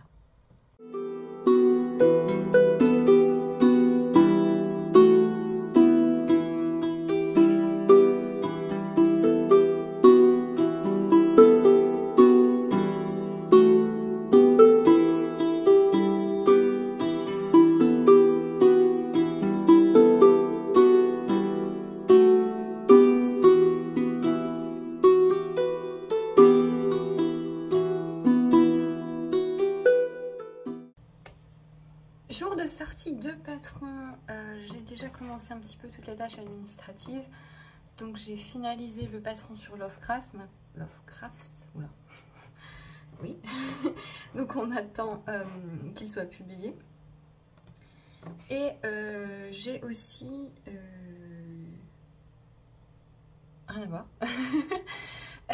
J'ai aussi reçu un message d'une personne qui me posait la question par rapport à un de mes modèles, par rapport aux instructions en diagramme et ou écrites.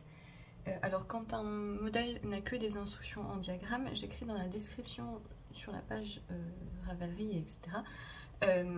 Que le patron contient des diagrammes uniquement. Et du coup la personne se posait la question parce que ça prête à confusion, et c'est vrai que moi ça me paraissait évident que ça concerne la dentelle et qu'il y a des instructions écrites autour, mais en fait non, parce qu'il y a bien des traditions d'écriture de patron qui sont que en diagramme.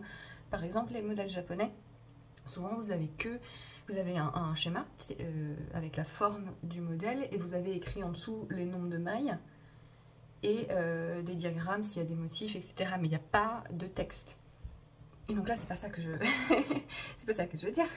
Et du coup je pense que c'est plus clair si j'écris le motif est présenté en diagramme uniquement, plutôt que le patron contient des diagrammes uniquement, parce que voilà, ça prête à confusion. Donc je me suis amusée à éditer toutes les pages de mes patrons, j'espère que j'en ai pas loupé, qui étaient concernées pour changer cette phrase, voilà. Du plaisir. Non mais ça arrive de temps en temps que je me rends compte qu'il y a une meilleure formulation à avoir. Et du coup, il faut que je repasse sur mes anciens modèles. Et c'est aussi le cas, là, justement, sur le modèle figure que je viens de publier. Quelqu'un m'a demandé par rapport à la machine à coudre, parce que dans les accessoires, je note machine à coudre pour le stick. Sauf qu'en fait, vous n'êtes pas obligé d'avoir une machine à coudre, vous pouvez le faire à la main, vous pouvez faire une couture à la main. Donc j'ai édité pour écrire ou matériel de couture à la main. Et du coup, je l'ai aussi fait sur mes 2 autres modèles qui incluent du stick. Voilà, donc des petits trucs comme ça, mais mine de rien, ça prend un peu de temps, parce qu'il est déjà 9 h. Et je vais pouvoir maintenant m'occuper de donner le patron finalisé aux testeurs, donc aux testeurs qui ont fait une page projet Ravelry. Donc ceux qui utilisent Ravelry et qui veulent faire une page projet, je peux collecter leurs informations. En fait, je vais tout simplement, Ravelry me permet d'envoyer un patron en cadeau. Donc je vais tout simplement collecter leur pseudo Ravelry et leur envoyer un message avec le patron fini pour qu'elle l'ait dans leur bibliothèque Ravelry et un code promo pour avoir un autre patron sur ma boutique en remerciement pour le test. Donc je crée le code promo et ensuite je vais envoyer le cadeau à tout le monde. Et là j'ai 36 projets, mais il y a le mien donc ça fait 35 personnes. Donc c'est là que je vous dis que je vais m'auto-envoyer 35 emails. Mais voilà, j'ai posté sur Instagram l'annonce de la sortie du modèle. Voilà, donc on va voir comment ça se développe. Je vais m'occuper de mes testeurs. Et ensuite, je vais continuer à tricoter mon prototype dans la journée. Et je préparerai aussi les posts Instagram pour la semaine prochaine. Donc je vous prendrai à ce moment-là. Mais c'est ça, c'est tout. Demain, ce que je dois préparer, du coup, avec un peu de chance, j'aurai fini ce prototype cette semaine. La semaine prochaine, je vais commencer un nouveau prototype. Et du coup, j'essaie quelques jours avant de devoir commencer le tricot, de préparer les instructions et le patron pour moi, pour pouvoir les suivre. Donc au moins de me faire un... comment dire, une ébauche d'instructions. Si c'est un pull, je fais tout en avance, c'est-à-dire je prégrade, etc. Donc ça prend du temps, etc. Mais là c'est un châle, donc ça devrait être raisonnable, quoique ça va être des gros diagrammes qu'il va falloir que je fasse. Je verrai si je le fais aujourd'hui ou demain, je pense plutôt demain. Parce qu'aujourd'hui j'aimerais bien avancer sur le tricot de la housse de coussin. Voilà. Il me reste 2 répétitions à faire avant de pouvoir commencer les finitions, mais je voulais vous faire une petite mise au point. Le cadre. Je voulais vous faire une petite mise au point de cette journée de lancement de patron. Je suis très contente parce que j'ai beaucoup de retours très positifs de gens qui partagent le modèle et qui font des compléments dessus, mais qui non seulement l'aiment beaucoup, mais qui me disent qu'ils ont prévu de le tricoter, etc. Et donc c'est chouette, ça veut dire que c'est une réussite pour moi cette sortie. Voilà,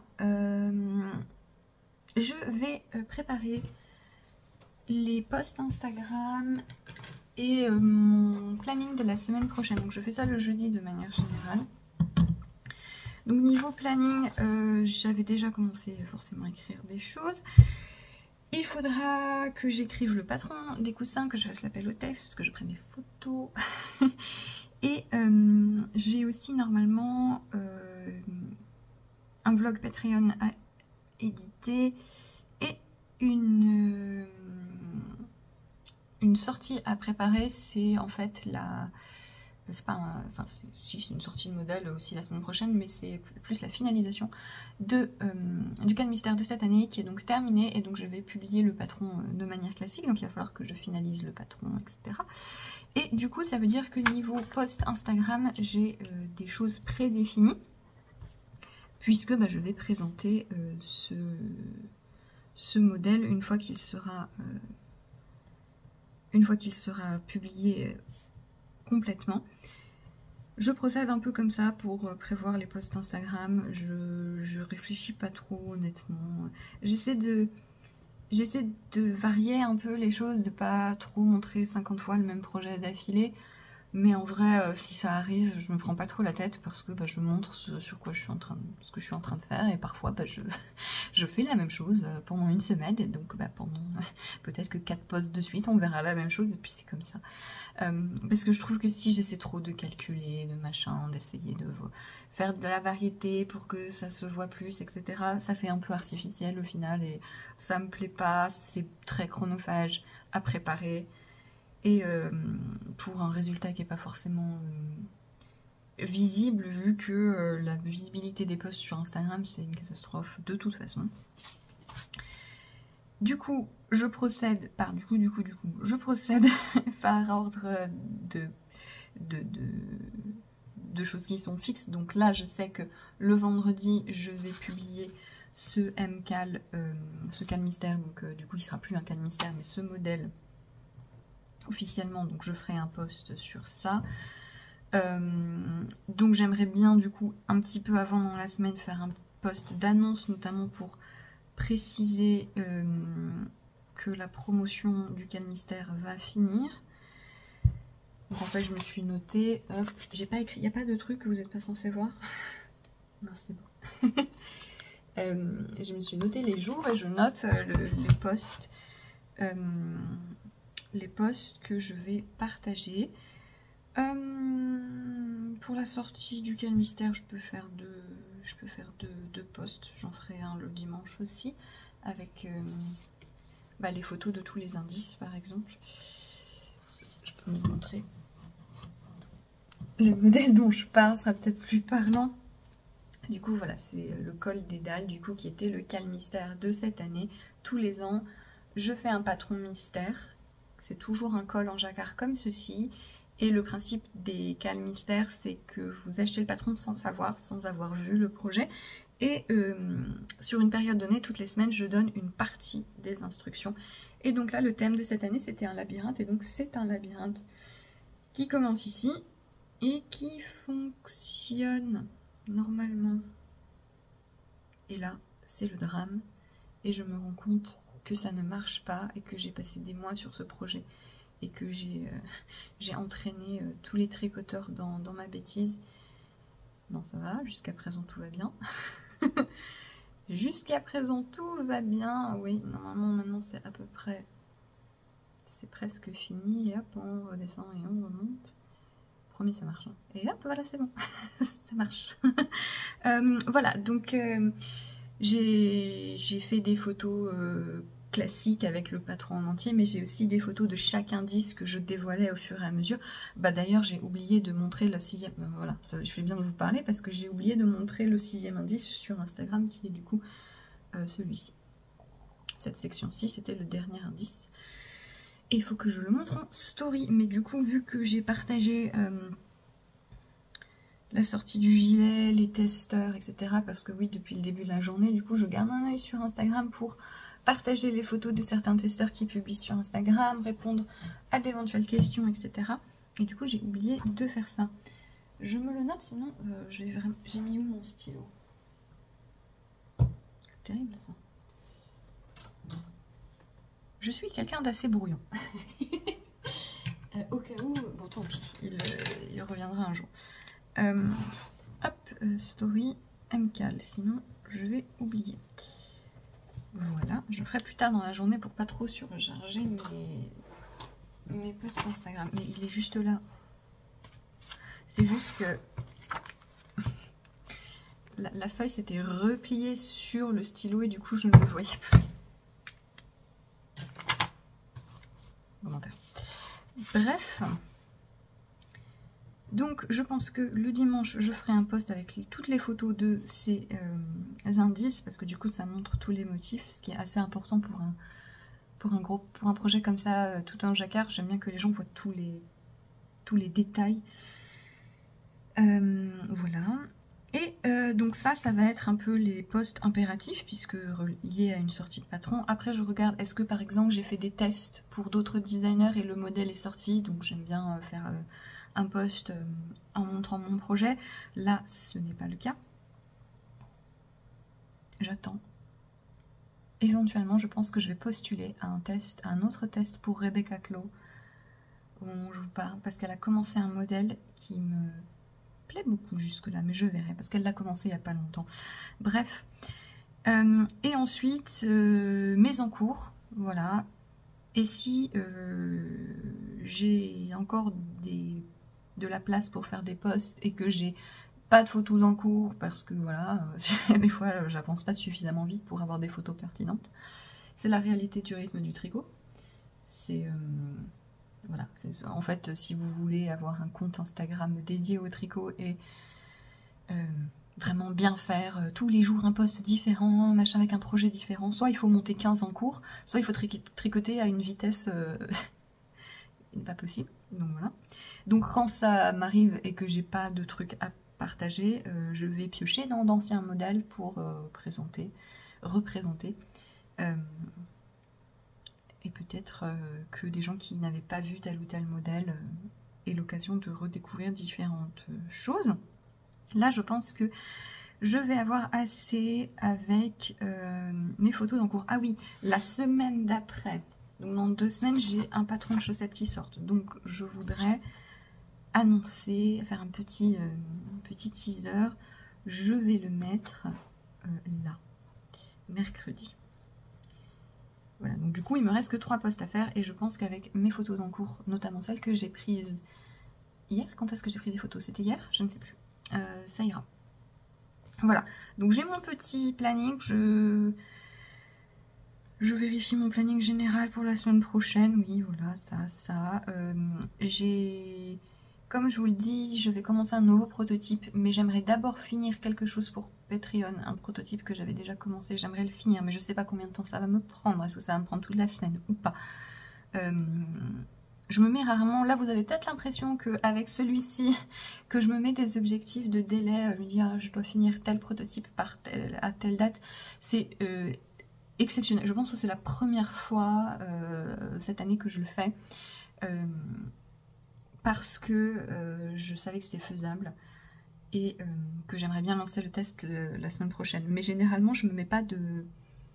Je me dis pas il faut que je finisse tel prototype à tel moment. Il est fini quand il est fini, et du coup, la période comme là où je suis entre 2 prototypes, je vais en finir un et je sais que je vais en commencer un autre. Ça, voilà, ce sera tel jour, ce sera le lendemain, le surlendemain, c'est pas grave. Et je commencerai le nouveau quand je commencerai. Mais je vais le préparer, comme je vous le dis, demain, le nouvel en cours, ce sera un châle.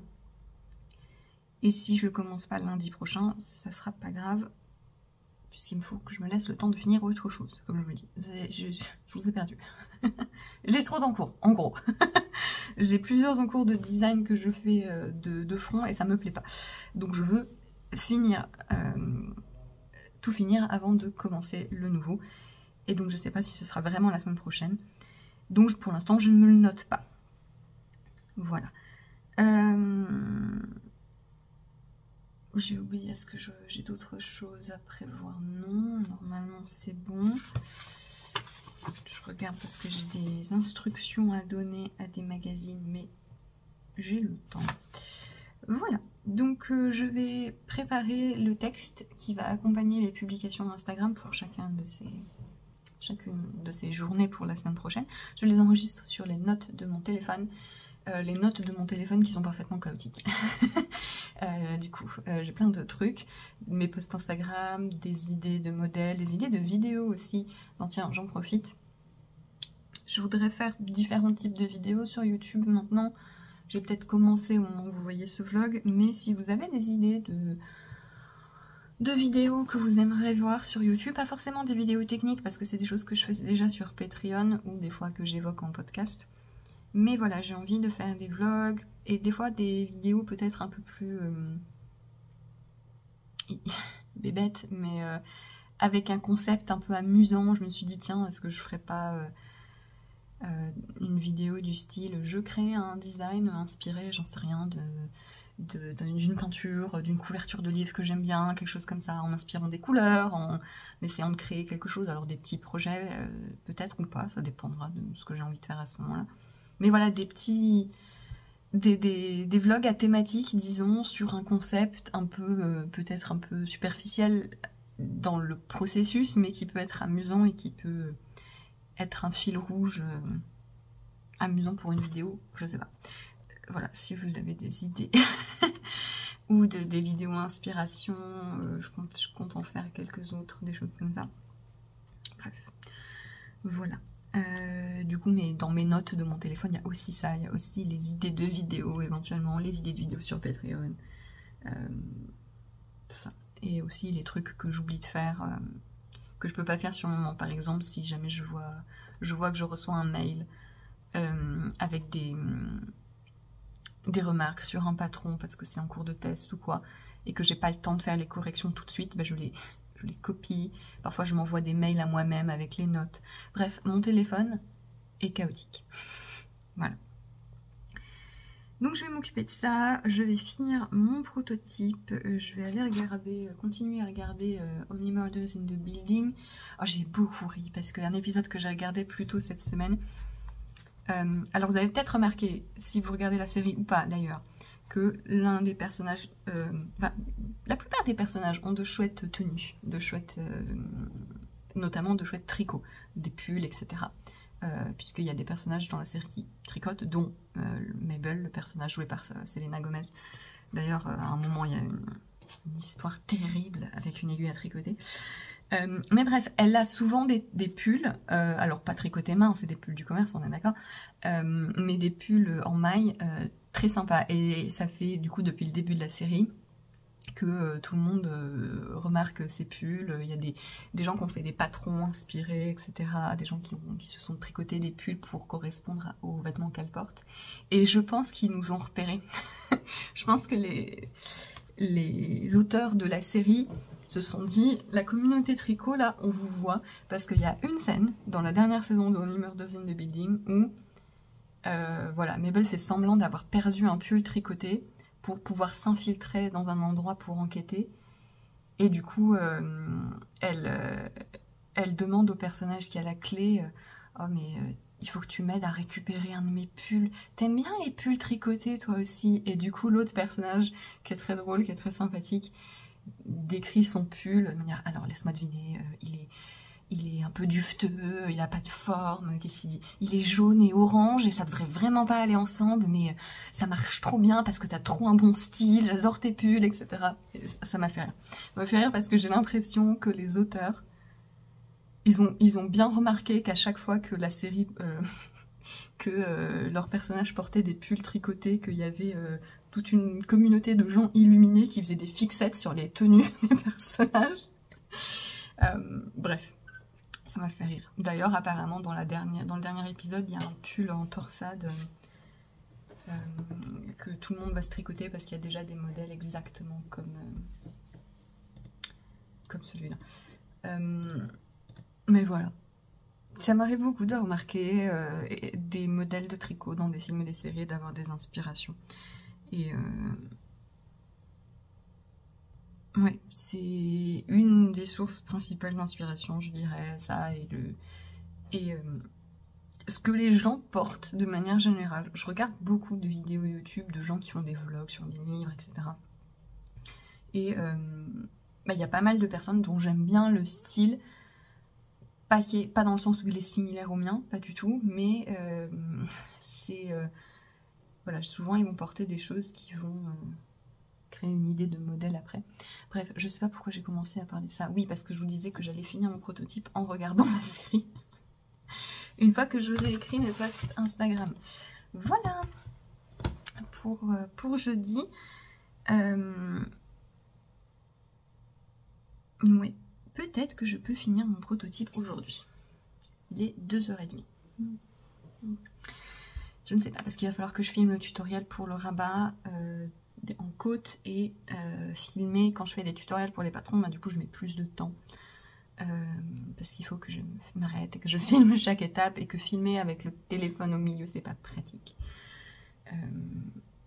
mais ça devrait pas être trop long de finir ce prototype. Voilà, regardez ça. Le pull, alors ça c'est censé être un flashback, donc certes c'est très rétro, mais même le pull que porte le personnage sur la scène, le pull à la scandinave devant, c'est trop bien. C'est vraiment très sympa ça. Le col, le fait que ce soit des manches montées bien ajustées, et vraiment le détail. Il me semble qu'il y a un patron de Moonstruck Knit qui ressemble un petit peu à ça. Je vais regarder. Ouais, mais j'ai mémoire qu'elle ait fait un patron un peu dans cet esprit, avec les vagues en jacquard en dessous, en fait.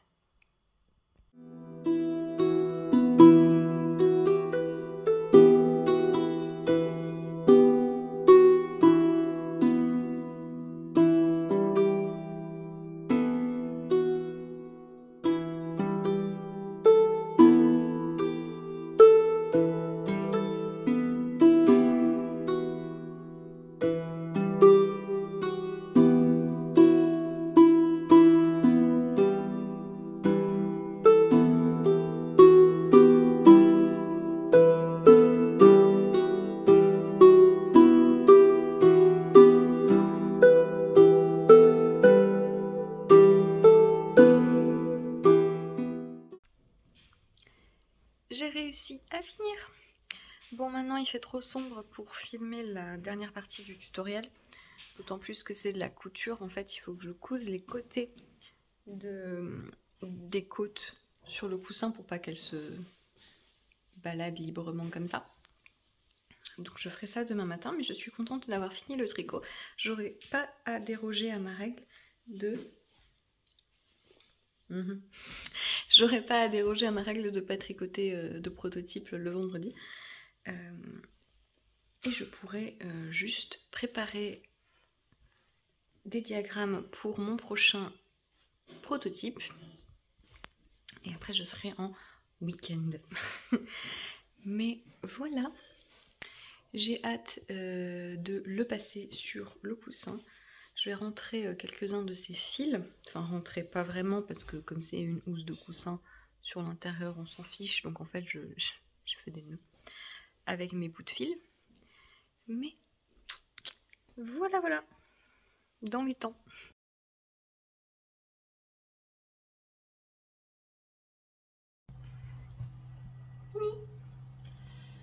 Fini. Voilà, j'ai mis des boutons un peu au hasard. Je ne sais pas si j'aurais mieux fait de prendre des boutons noirs. De toute façon, ça ne se verra pas, c'est le but. Donc, je me suis réveillée beaucoup trop tôt ce matin, j'ai pas très bien dormi. Donc j'en ai profité pour finaliser les diagrammes de dentelle pour mon prochain prototype que je commencerai la semaine prochaine. C'est, alors je vais vous montrer la laine.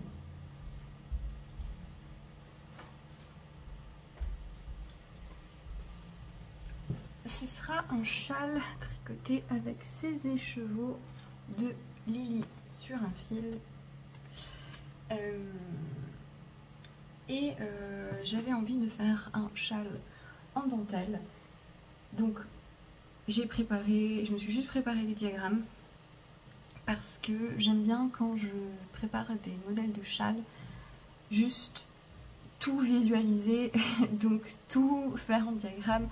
Et ensuite, une fois que je vérifie que ça fonctionne, j'écris les instructions autour, voilà, le montage, etc., des spécifications,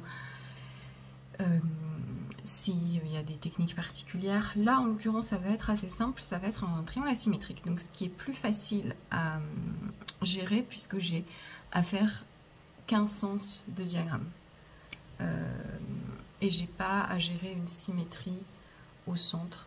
Alors que si on fait un diagramme, un châle triangle, ben, il y a deux parties et il y a des augmentations au centre, donc il faut de préférence gérer une certaine symétrie au centre. Et si on fait un triangle horizontalement, il faut avoir des diagrammes qui augmentent, puis des diagrammes qui diminuent. Là, comme je suis sur un triangle asymétrique, j'ai juste des diagrammes qui augmentent, jusqu'à ce qu'on veuille arrêter de faire le... J'ai un problème avec mes fichiers texte qui créent des doublons, je ne sais pas pourquoi. Ça se met pas bien un jour dans mon serveur de sauvegarde. Mais bref, donc j'ai fait un immense diagramme parce que, certes, les triangles asymétriques c'est pratique parce qu'il faut faire juste une direction, mais qu'est-ce qu'elle voulait faire, Audrey? Histoire de, voilà, réveiller à 5 h du matin. Tiens, si je faisais des gros diagrammes de dentelle avec ce motif. Donc c'est le motif de mon modèle télé... Oh, vous y voyez rien du tout. C'est le motif de mon modèle Telesto. Et en fait, donc là c'est pas grave parce que il n'y a qu'un seul panneau. Mais idéalement ce motif se positionne en quinconce. Donc vous voyez, vous avez un truc là, puis normalement il y aura un truc là. Voilà, ce détail ici, se répète ici et ici. Voilà, en fait ça fait des en quinconce, quoi.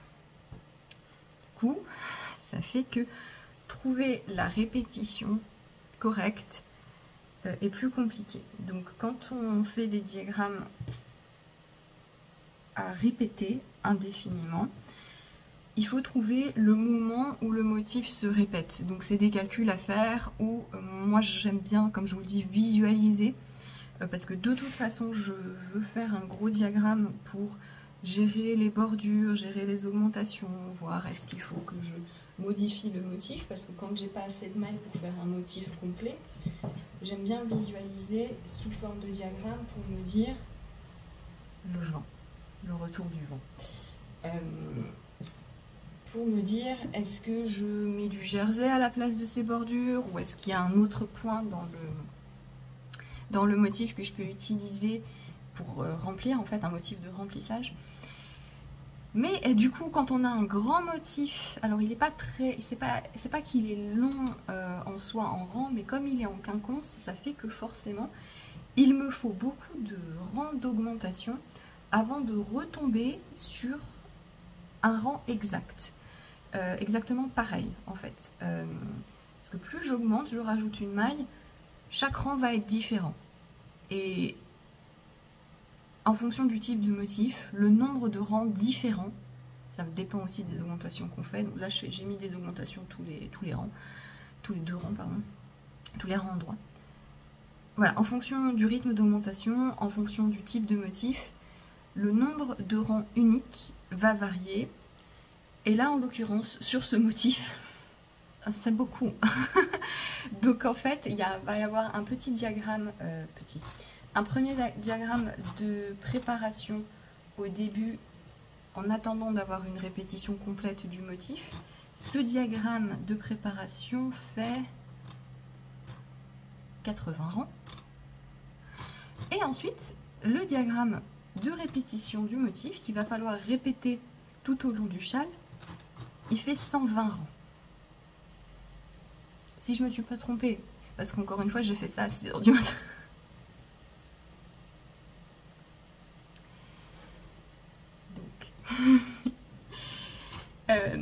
J'ai juste fait le diagramme et comme ça quand je vais commencer à tricoter le prototype, je vérifie que tout fonctionne. Et à partir de là, j'adapterai je ferai mes instructions écrites, parce que je vais pas commencer à faire les instructions écrites alors que je suis pas sûre que ce soit correct. Voilà. Alors en soi ça va être assez facile à suivre, parce que voilà, comme toujours, quand le designer se prend la tête, c'est là que c'est facile à suivre, parce que j'ai tout fait en diagramme et je ferai aussi des instructions écrites. Voilà. Donc une fois que j'aurai vérifié que ce diagramme fonctionne, j'écrirai aussi la version écrite. Et il y aura juste à suivre rang par rang. Il n'y aura pas à réfléchir, il faudra suivre le diagramme. Et c'est un gros diagramme qui sera divisé en plusieurs étapes pour que ce soit lisible. Alors, Ce qui m'embête un peu, c'est que là, il y a des répétitions qui fonctionnent bien, mais c'est quand même trop grand, je pense, pour bien se mettre sur une feuille A4. Donc, il y aura beaucoup de diagrammes à suivre les uns à la suite des autres. Mais je pense que ça va être très joli et un beau projet. Et j'ai hâte de le monter, surtout que ce coloris me plaît beaucoup. C'est le coloris aubergine. J'ai hâte de voir ce que ça donne. Donc je me suis amusée à faire ça. Ça m'a un peu détruit les yeux parce que voilà, c'est comme je vous dis, il y a j'ai fait plus de 200 rangs sur je sais pas combien il y a de. Là il y a un alphabet, deux alphabets. J'ai fait ça sur Excel, alors du coup 3 alphabets, 3 fois 26, 75. Voilà, donc j'ai fait 200 fois 75 petites cases à vérifier, en vérifiant que ma dentelle était correcte sur les bords avec les augmentations, c'est-à-dire de ne pas avoir de jeté tout seul ou de diminution toute seule, tout en ayant le bon... tout en ayant une augmentation à chaque endroit. Ça m'a l'air bon. Les motifs en quinconce, c'est un peu pénible. C'est pour ça que c'est si grand en fait. Parce que on fait 2 fois la même chose. Donc on a l'impression que la répétition est courte, mais comme on fait 2 fois la même chose en décalé, bah, ça compte quand même comme 2 fois le truc. Et du coup ça fait des grilles énormes. Et ouais, je pense que je devrais bien sous-diviser le diagramme en espérant que sur une feuille A4, la largeur soit pas trop problématique. Bah tiens, je vais tester si je prends cette section-ci qui est la plus large et que je la mets sur une feuille A4. Est-ce que c'est visible? Alors déjà non. Déjà ça commence mal parce que ça rentre pas. Si je fais A4 en paysage, ça passe. Non, ça passe pas du tout.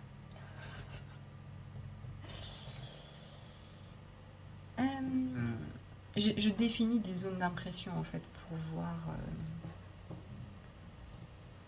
Donc je vais partir sur A3. Ça passe pas non plus. Ça veut juste dire qu'il va falloir que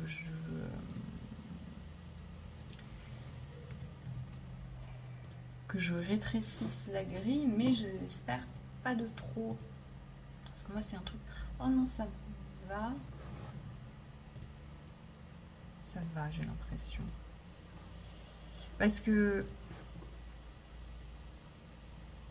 En fait, le problème, c'est que les grilles en hauteur, ça se coupe. C'est pas un problème. Partie 1, partie 2, il n'y a pas de souci. Mais les grilles en largeur, ça c'est chiant.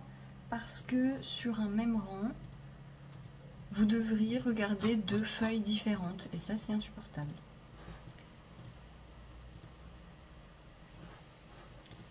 Et donc, c'est ça que je suis en train de vérifier. Est-ce que mon modèle va être tout simplement lisible? Ou est-ce que ça ne va pas? Et il va falloir que je parte sur autre chose. Je vais mettre ça dans l'autre sens. Parce que c'est pas grave pour une version digitale, mais il y a quand même beaucoup de gens qui impriment les patrons. Et si c'était pas gérable... Ah oui, c'est vrai que je n'ai plus le droit de faire ça. Et si c'est pas gérable à l'impression, ben c'est dommage. Donc là, j'essaie de voir mon diagramme le plus large, à quel point il doit être petit pour être imprimable sur une feuille A4. Parce que oui, je sais qu'il y a plein de gens qui impriment leur patron en livret pour gagner de la place, ce qui est très bien.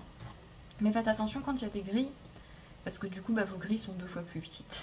Et j'ai parfois des gens qui m'écrivent en me disant « elle est trop petite ». Et c'est normal, vous l'avez imprimée moitié moins. ça va, c'est bien, c'est lisible sur une feuille A4. Ok, parce que là je suis à 100%, ça va, c'est lisible. Ok, voilà qui est rassurant. Je ne suis pas obligée de jeter les 2 heures de travail de ce matin. Bref, qu'est-ce que je suis en train de faire là? Maintenant que j'ai fini de préparer ces grilles. J'ai fini de tourner le tutoriel et je suis en train de l'exporter. J'ai tourné le tutoriel en français. Et donc je dois aussi enregistrer l'audio en anglais pour faire les 2 versions du tutoriel dans les 2 langues.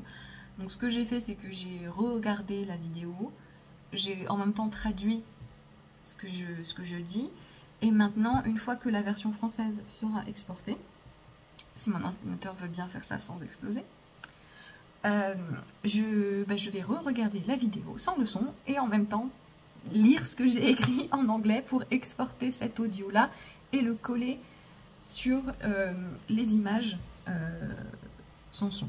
C'est pour ça que parfois, si vous regardez certains de mes tutoriels et que vous remarquez que j'ai l'air d'attendre ou que je suis pas totalement calquée entre ce que je dis et le mouvement, alors je fais très attention, c'est pour ça que je regarde la vidéo en même temps, comme ça je suis sûre de dire ce que je dois dire. Disons que si je montre un truc, il faut qu'à ce moment-là je dise ce que je montre, voilà. Donc j'essaie de bien me caler, mais parfois il y a genre une demi-seconde de décalage. Ça veut dire que la vidéo n'a pas initialement été tournée dans la langue dans laquelle vous la regardez. Mais bon, ça fonctionne. Ça m'évite de faire avant. Alors ça dépend de la technique, mais sur des gros projets comme ça. Colis de laine. Qu'est-ce que j'étais en train de dire? Oui, avant quand c'était des... ou quand c'est des tutos courts, sur des petites techniques, ce que je fais en fait c'est que je fais le truc une première fois en filmant un tutoriel en français, je défais et je refais en filmant le tutoriel en anglais. Là sur des trucs comme ça c'est pas possible, donc j'aurais pu utiliser mon autre prototype, mais je préférais d'abord faire une première version sans avoir à filmer le tutoriel, comme ça quand je filme le tutoriel je sais à peu près ce que je fais. Et du coup c'est pour ça que j'enregistre l'audio, donc ça c'est exporté, je vais pouvoir le uploader, vous montrer parce que donc je vous ai dit hier que Nadia sortait un pull rayé, et donc il y a Rory Locatelli qui a sorti aussi un pull rayé mais pas du tout la même construction et avec plein de rayures, c'est un pull de reste, ça peut être très sympa. Et moi je voulais faire celui de Nadia dans ces couleurs là. Voilà, donc c'est la Landlust Alpaga, Merino, machin, la Sport Deca, laine Alpaga. Et quand vous commandez chez Filati, ils vous donnent des modèles. Voilà. Je vois, c'est plusieurs fois qu'ils me l'envoient, je le trouve assez sympa. Alors par contre au niveau des tasses c'est un peu... c'est écrit. C'était écrit avant. Ouais, ça va jusqu'à... Ça part du 38-40 jusqu'au 50-52. Donc c'est... Disons que c'est pas exclusif, mais c'est juste resserré. C'est au milieu de la gamme de taille. C'est-à-dire que contrairement à certaines marques où les tailles, ça commence au XXS et ça s'arrête au M, eux au moins, disons qu'ils commencent au M et ils vont au XL. Voilà, donc c'est au milieu au moins. Mais voilà, des trucs c'est sympa aussi. Il me semble que les modèles sont téléchargeables sur leur site, c'est gratuit. Donc voilà. Si jamais vous voulez une ressource de modèles gratuits, c'est comme Fil d'Art, c'est comme Katia, Lana Grossize en ont pas mal aussi. Bon, j'ai fini d'exporter mon tutoriel en français. Je vais faire ce que je vous ai dit, enregistrer l'audio, juste l'audio, pour faire le tutoriel en anglais. Et après, fini. Fini je suis pas sur la bonne chaîne YouTube. Je ne travaillerai plus sur mes prototypes. Et je vais commencer un week-end. Hop, donc évidemment non, mais les week-ends et les soirs, je garde quand même toujours surtout le week-end du coup, je garde toujours une veille sur mes messages, mes tests, etc. Parce qu'en fait c'est principalement pendant le week-end que les gens tricotent et du coup moi je préfère quand même pouvoir répondre. Alors je suis un peu moins réactive peut-être, mais je veux pas vous laisser les 2 jours du week-end en entier sans répondre pour les tests. Parce que du coup ça veut dire qu'après vous devez reprendre la semaine d'après. Donc quand je dis que je suis en week-end, c'est juste que du coup je ne tricote plus et je ne prépare pas mes patrons. Je ne tricote plus mes prototypes et je ne prépare pas mes patrons. Voilà, c'est ça, les week-ends.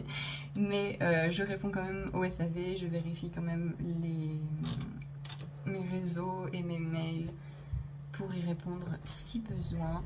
Je continue, j'en ai marre du vent, vraiment.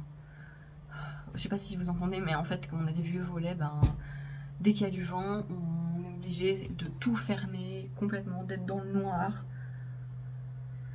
Parce qu'on peut pas les laisser entrouverts.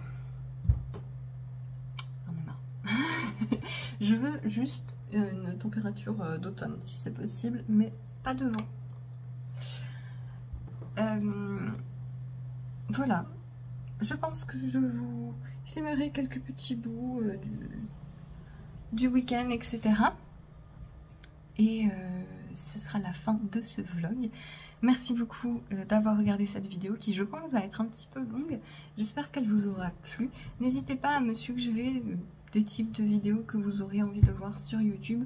Voilà, des vidéos un petit peu plus décontractées que les podcasts, parce que mes podcasts sont hautement travaillés et élégants, n'est-ce pas? Mais voilà, c'est tout pour cette semaine en coulisses. J'espère que ça vous a plu. N'hésitez pas si vous avez des questions. Je sais que j'ai tendance à un peu partir dans tous les sens et à vous dire tout ce qui me passe par la tête, parce que c'est un peu aussi comme ça que je fonctionne quand je travaille. Voilà, j'ai en ce moment par exemple j'ai 4 tests tricot en cours, je vais en commencer un. Voilà, j'ai 4 tests tricot en cours, j'ai 2 prototypes en cours, j'ai une sortie de patron cette semaine, une sortie à préparer la semaine d'après. Donc en fait c'est vraiment voilà, c'est tentaculaire en fait, et du coup mon cerveau fonctionne un peu comme ça aussi.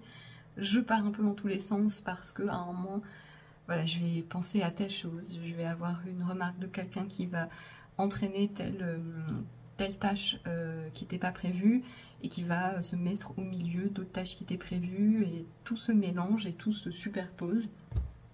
Donc je sais pas à quel point c'était compréhensible comme voilà. Mais en tout cas je pense que c'était assez représentatif de mon travail de designer, à ceci près que je n'ai pas eu à grader de patron parce que c'est quelque chose que je fais au début de la préparation d'un modèle. Mais voilà, cette fois-ci c'était pas de modèle de vêtements à préparer, mais vous avez eu un petit peu toutes les autres étapes de mon travail de designer. Je vous souhaite une belle fin d'après-midi, de soirée, peu importe quand est-ce que vous regardez cette vidéo, et je vous dis à bientôt. Salut!